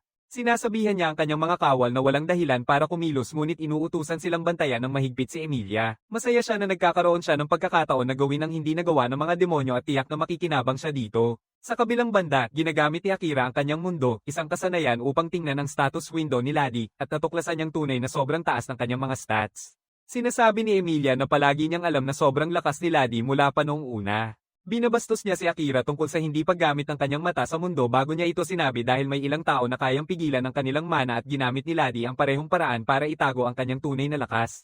Iniisip ni Akira ang mga nakakatakot na bagay na nakita niya gamit ang kanyang mata ng mundo at nag-aatubili siyang magbigay ng sagot. Bigla, dumating si Hill at sinabing may inarkila siyang mga kwarto para sa kanila. Tinanong niya si Laddie kung magpapabook din siya ng kwarto para sa kanya at sinagot niya na hindi niya ito kailangan at mas magiging komportable ang mga tao nang wala siya sa paligid. Dahil dyan, sinabihan niya si Emilia na magkikita ulit sila bukas para kunin ang gantimpala at bumalik na ang lahat sa kanilang mga kwarto. Doon, sinabi ni Sato na pumasok siya sa paligsahan ng kagandahan ng lalaki at nanalo. Tinanong ni Emilia kung pagkain din ba ang premyo sa lalaking Kate Goryo at nangako si Sato na ibibigay niya lahat ito sa kanya kung pagkain nga ang gantimpala. Bigla, napansin ni Asahi na wala si Gabi at sinagot ni Akira na pinaponte niya ito sa isang gawain. Kaya nagpa siya ang mga lalaki na magbabad sa bat at tinanong ni Emilia si Akira na samahan siya sa paliligo. Tumatanggi siya dahil hindi siya pwedeng pumasok sa paliguan ng mga babae at pagkatapos ay pinaalalahanan ni Crow si Akira tungkol sa kanilang pag-uusap kaninang hapon. Akira nagpa siya muling makipag-usap sa kanya ngunit naiinggit si Emilia at hinayla siya papunta sa sarili niya, sinabing kailangan na niyang matulog dahil gising siya ng dalawang magkasunod na gabi. Sinasabi ni Akira na ayos lang siya ngunit marahas siyang dinala ni Emilia sa kwarto at ginamit ang mahika para siya ay matulog. Pagkatapos ay pumasok siya sa labas upang kausapin si Crow at tinanong kung anong mga ideya ang ipinasok niya kay Akira. Sagot ni Crow na nag-uusap lang sila tungkol sa negosyo pero sinigaw ni Emilia na hindi niya papayag ang pilitin si Akira sa anumang ayaw niyang gawin. Bigla namang binanggit ni Crow ang laban sa dungeon at tinanong kung bakit nabigo si Akira na tapusin ang demonyong Orem. Emilia tumugon na wala siyang pakialam ngunit sinasabi ni Crow na mahina si Akira ngayon at ang tanging makakapagpatatag sa kanya para mapatay ang isang tao ay ang pagliligtas kay Emilia. Nabibigla si Emilia at nagtatanong kung kaya talaga ni Akira na lampasan ang hangganang iyon para sa kanya. Kinabukasan, naglakad si Emilia at Laddie kasama sina Sato at iba pa upang kunin ang kanilang gantimpala. Lahat ay nag-aalala tungkol sa matagal na pagtulog ni Akira pero sa palagay ni Asahi, ito ay magandang pagkakataon para kumilos sila at patunayan ang kanilang halaga. Mabilis nilang narating ang lugar ng seremonya ng gantimpala at sa gulat, ito ay isang abandonadong gusali. Lahat nagtatanong kung ano ang nangyayari nang biglang lumitaw ang isang grupo ng mga asasin at sinabing sumama si Emilia ng mapayapa dahil tinawag siya ni Graham. Tinatanggihan ni Emilia ang tawag mula sa isang sikim na gago na hindi nag-atubiling pumatay ng sarili niyang mga tao upang makaligtas sa panganib. Sinasabi ng mga asasin na kukunin nila siya ng sapilitan sa ganitong paraan at naghahanda ang lahat na makipaglaban. Gayunpaman, hindi nila nabigyan si Emilia ng pagkakataon at ginamit niya ang mahika ng grabidad upang idiin ang mga mamamatay tao. Tinanong niya ang isa sa kanila kung bakit gusto siya ni Graham at sumagot ang asasin na hindi niya alam ang mga detalye. Gayunpaman, nalalaman ni Emilia na nagsisinungaling siya sa pamamagitan ng mata ng mundo at lalo pa niyang pinipilit siya gamit ang mga sphere ng gravity upang mapilit siyang magsalita. Ibinunyag ng asasin na ninakaw at ibinenta ang mga organ ng mga naunang nanalo at tinanong ni Emilia kung iyon din ang balak gawin ni Graham sa kanya. Ngunit bago pa niya mapiga ang mga may sala sa kanyang galit, niyayakap siya ni Laddie mula sa likod at hinihiling na tumigil na siya. Sabi niya na hindi nila dapat patayin ang mga asasin kahit na masasama sila dahil kahit masasama may kwento pa rin sila. Nakatayo siya sa harap ni Emilia, sinasabi na hindi niya papayag ang pumatay siya kahit kanino sa harap niya. Sa pagkakataong ito, nakikita rin ni Akira ang parehong bagay dahil konektado siya kay Emilia sa isang paraan. Masaya siya na napigilan ni Laddie si Emilia na pumatay ng mga asasin dahil ayaw niyang makita siyang pumatay ng kahit sino. Kinabukasan, nakipag-usap si Akira kay Hill tungkol sa kung paano niya nakilala si Crow. Sinasabi ni Hill na dati ay isa sa mga estudyante ni Crow ang kanyang ina ngunit hindi niya kinaya ang mahigpit nitong pagsasanay at nawala sa katinoan. Dahil wala na ang tatay niya, kailangang akuin ni Crow ang responsibilidad sa kanya at palakihin siya mag-isa. Sinasabi ni Hill na parang ama niya si Crow at utang niya ang lahat sa kanya. Hindi rin niya hinuhusgahan si Crow sa nangyari sa kanyang ina at sa palagay ni Akira, tama lang ang ginawa niya. Sinasabi niya na mukhang maalalahanan si Crow at sang-ayon si Hill na nagsasabing nakatulong siya sa maraming tao kabilang na si Akira. Sinasabi niya kay Akira na kung gusto niyang magpasalamat sa kabutihang loob niya, magmadali na siya dahil wala nang gaanong oras ang Goth Furry. Bigla, ang kapatid na Lakan na nagbago ng anyo bilang isang ibon ay pumasok sa bintana at sinabing may nalaman siyang mahahalagang impormasyon kay Akira. Sinasabi niya kay Akira na naglagay ang mga tauhan ni Graham, ang aristokratang bastard, ng mga security camera sa buong bayan at ginagamit ito para subaybayan ang mga nanalo sa paligsahan ng kagandahan. Sinasabi niya na minomonitor si Emilia dahil nanalo siya ngayong pagkakataon at nang marinig ito, nararamdaman ni Akira na maaaring kailangan niyang magdesisyon tungkol sa hiling ni Crow ng mas maaga kaysa sa inaasahan niya. Pagkatapos ay tinanong ni Akira si Hill tungkol sa mga mahikal na aparato na nagre-record ng mga video at tinanong kung ano ang tawag sa mga ito sa mundong ito. Sinasabi nilang camera ang tawag dito na ikinagulat ni Akira bago sinabi ni Knight na isang dating bayani ang nagbigay ng konsepto nito at kanilang ginaya gamit ang mahika. Sinasabi ni Hill na maraming iba pang bagay ang dinala ng mga naunang bayani at ang pinakakilalang halimbawa ay ang bansa ng Yamato kung saan pareho ang pagkain, arkitektura, at kultura sa pinagmulan ng isang naunang bayani. Bigla namang bumalik si Emilia at ang iba pa mula sa kanilang maikling paglalakbay. Agad na inimbitahan ni Akira ang lahat ng mahahalagang tao sa isang pribadong pagpupulong sa likod na kwarto at umaasa si Asahi na handa na si Akira na sumali sa kanilang koponan. Sa halip na sagutin siya, tinanong ni Akira si Asahi at Sato kung iniimbita nila siya sa lungsod na ito dahil alam nila ang tungkol sa mga pagdukot sa mga nanalo ng beauty contest. Nagulat na tanong ni Sato kung paano niya nalaman iyon at sagot ni Akira na pinag-utos niya sa kanyang pusa na imbestigahan ang bagay. Humingi sila ng tawad kay Asahi at Sato sa pagtatago ng katotohanan sa kanya at ipinaliwanag na nais nilang patunayan ang kanilang halaga sa kanya kahit na nabigo silang makamit ang anumang bagay. Sinasabi ni Akira na maganda ang kanilang hangarin at nasiyahan siya nang makita na handa silang makipaglaban. Tinanong ni Asahi kung ibig sabihin yun ay sasama siya sa kanilang grupo at sinang-ayunan ni Akira na pareho ang kanilang layunin kaya tutulungan niya sila. Gayunpaman, iba ang kanyang mga prioridad kumpara sa natitirang bahagi ng klase. Sinasabi niya na ang kanyang pangunahing prioridad ay siguraduhing hindi na muling tatawagan ni Graham si Emilia at sinasabi ni Crow na kailangan niyang pumunta sa Yurok City para doon dahil si Graham ang namumuno sa guild ng mga manlalakbay doon. Inaalok ni Asahi na tulungan si Akira dyan, ngunit tumanggi siya, sinasabi na nais niyang gawin ito mag-isa. Sasabihin ni Crow kay Akira na kung magagawa niya ang hinihiling niya, gagabayan niya siya sa Demon Continent dahil minsan na siyang nakarating doon. Nagpa siya si Hill na habang nakikipag-ugnayan si Akira kay Graham, pupunta siya at ang hero party sa hangganan ng kontinente ng mga demonyo at maghihintay ng karagdagang balita. Inilalabas ni Hill ang isang mapa at nagmumungkahi si Asahi ng isang lugar para magkita. Agad na tinanggihan ni Crow iyon at sinabihan ni Hill si Akira na interesado na si Crow na naninirahan doon, kaya ayaw niyang pumunta sa lugar na iyon. Lalong naging curious si Akira dahil narinig niya na matanda na rin si Crow ngayon kaya dapat matagal nang wala ang ina niya. Nagpa siya si Hill na ipagpaliban muna ang kwento at pagkatapos ay nagmungkahi si Crow ng isa pang lugar para magkita. Kapag napagkasundoan na iyon, nagsimula ng maghanda ang lahat para sa kanilang mga paglalakbay. Habang naghahanap si Akira ng mga aklat na babasahin sa 5 araw na paglalakbay papunta sa kabisera, nakipagkita si Amelia kay Crow at hiningi na tigilan nito ang pagpapabigat ng loob sa kanyang lalaki. Sabi ni Crow na gusto lang niyang makipag-usap tungkol sa negosyo at hindi niya kasalanan kung si Akira ay isang mahina ang loob na na-stress dahil doon. Ini-ignore ni Amelia ang pahayag na iyon at humihiling kay Crow na kunin siya bilang kanyang estudyante. Pinapaalalahanan niya siya na tinanggihan na niya siya dati ngunit iginiit ni Amelia na may mga tao na nanganganib sa kanyang buhay at ayaw niyang isakripisyo ni Akira ang kanyang mga paniniwala para lang mapanatili siyang ligtas. Si Crow ay bahagyang humanga sa kanyang determinasyon na maging sapat na malakas upang hindi maging pabigat kay Akira at nagpasya siyang tanggapin siya bilang estudyante. Di nagtagal, handa nang umalis si Akira at binigay ni Hill sa kanya ang isang bag na nakalimutan niyang kunin mula sa kwarto ni Seren noong tumatakas siya sa kaharian. Sinasabi ni Asahi kay Akira na magpapatuloy sila sa pagsasanay at pagpapalakas habang naghihintay sa kanya at sabay nilang sinasabi na huwag silang mamatay. Sa ganitong paraan, umaalis si Akira kasama sina Amelia at Crow sa kanilang paglalakbay. Si Crow ay nagsimula ng turuan si Amelia sa loob mismo ng karawahe at siya ay sobrang pagod sa mga aralin na agad siyang nakatulog pag huminto na si Crow. Tinanong ni Akira si Crow kung hindi niya masyadong pinapahirapan si Amelia at sumagot siya na maaaring siya ang pinakamagaling na estudyante na kanyang nakilala. Sinasabi niya na talagang hinahangaan niya si Amelia dahil narinig niya ang mga alamat tungkol sa paggawa niya ng mga bagong spell para buhayin ang mga tao at iligtas ang kanyang bansa. Sinasabi niya kay Akira na siya ay labis na na-inspire sa kanya kaya nang tanungin na pangalanan ng isang bata sa paligid, ginamit niya ang isang bahagi ng pangalan niya. Agad na naisip ni Akira na si Crow ay tungkol kay Prinsesa Leia at pinagtitibay niya ito. Tinanong ni Akira si Crow kung bakit niya tinrato si Amelia ng malamig gayong mataas ang paggalang niya sa kanya at sumagot si Crow na hindi siya ganoon ka-impressive gaya ng mga kwento na narinig niya. Gayunpaman, nagsimula na siyang magpahalaga sa kanya muli nang makita kung gaano siya kagaling makasabay sa kanyang mga aralin. Sabi niya na ang bayani na nakasama niya ay may isang spell na kayang kopyahin o i-cancel ang anumang spell na ginamit ng kalaban nila agad-agad at nagawa niyang gayahin ang spell na iyon. Upang magawa yon, kailangan ng kasanayan sa sinaunang wika na napakahirap, ngunit madali itong nagagawa ni Amelia sa pamamagitan ng paglikha ng bagong kasanayan upang maintindihan ang sinaunang wika.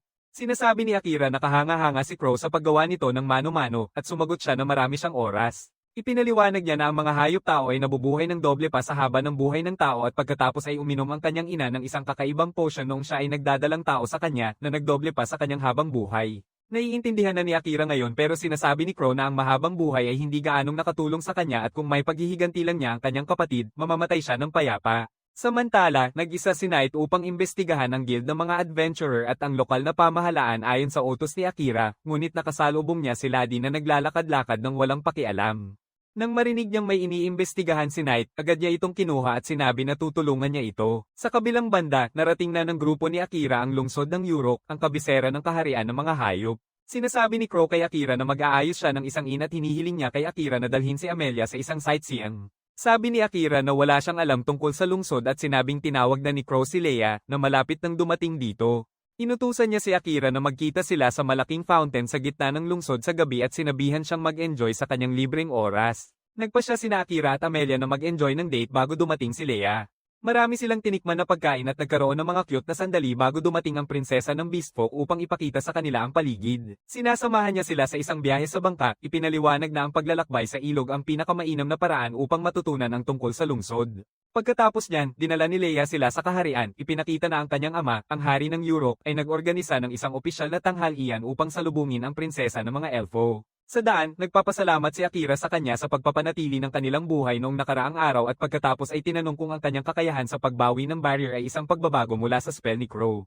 Natutunan ni Leia na ang kanyang kakayahan ay isang pagbabago lamang ng karaniwang mga barrier at maaari itong wasakin kung gagamitin ng mas malakas na atake laban dito. Sa kabilang banda, mas advanced ang inversion ni Crow. Maaari itong i-activate agad-agad at hindi ito mapipigilan ng kahit anong atake. Inamin ni Leia na sinubukan niyang gawing batayan ang espesyal na spell ni Crow para sa kanyang barrier inversion at saka ipinaalam ni Akira na natututo si Amelia mula rito kaya naisip niyang baka bigyan siya ni Leia ng ilang tips.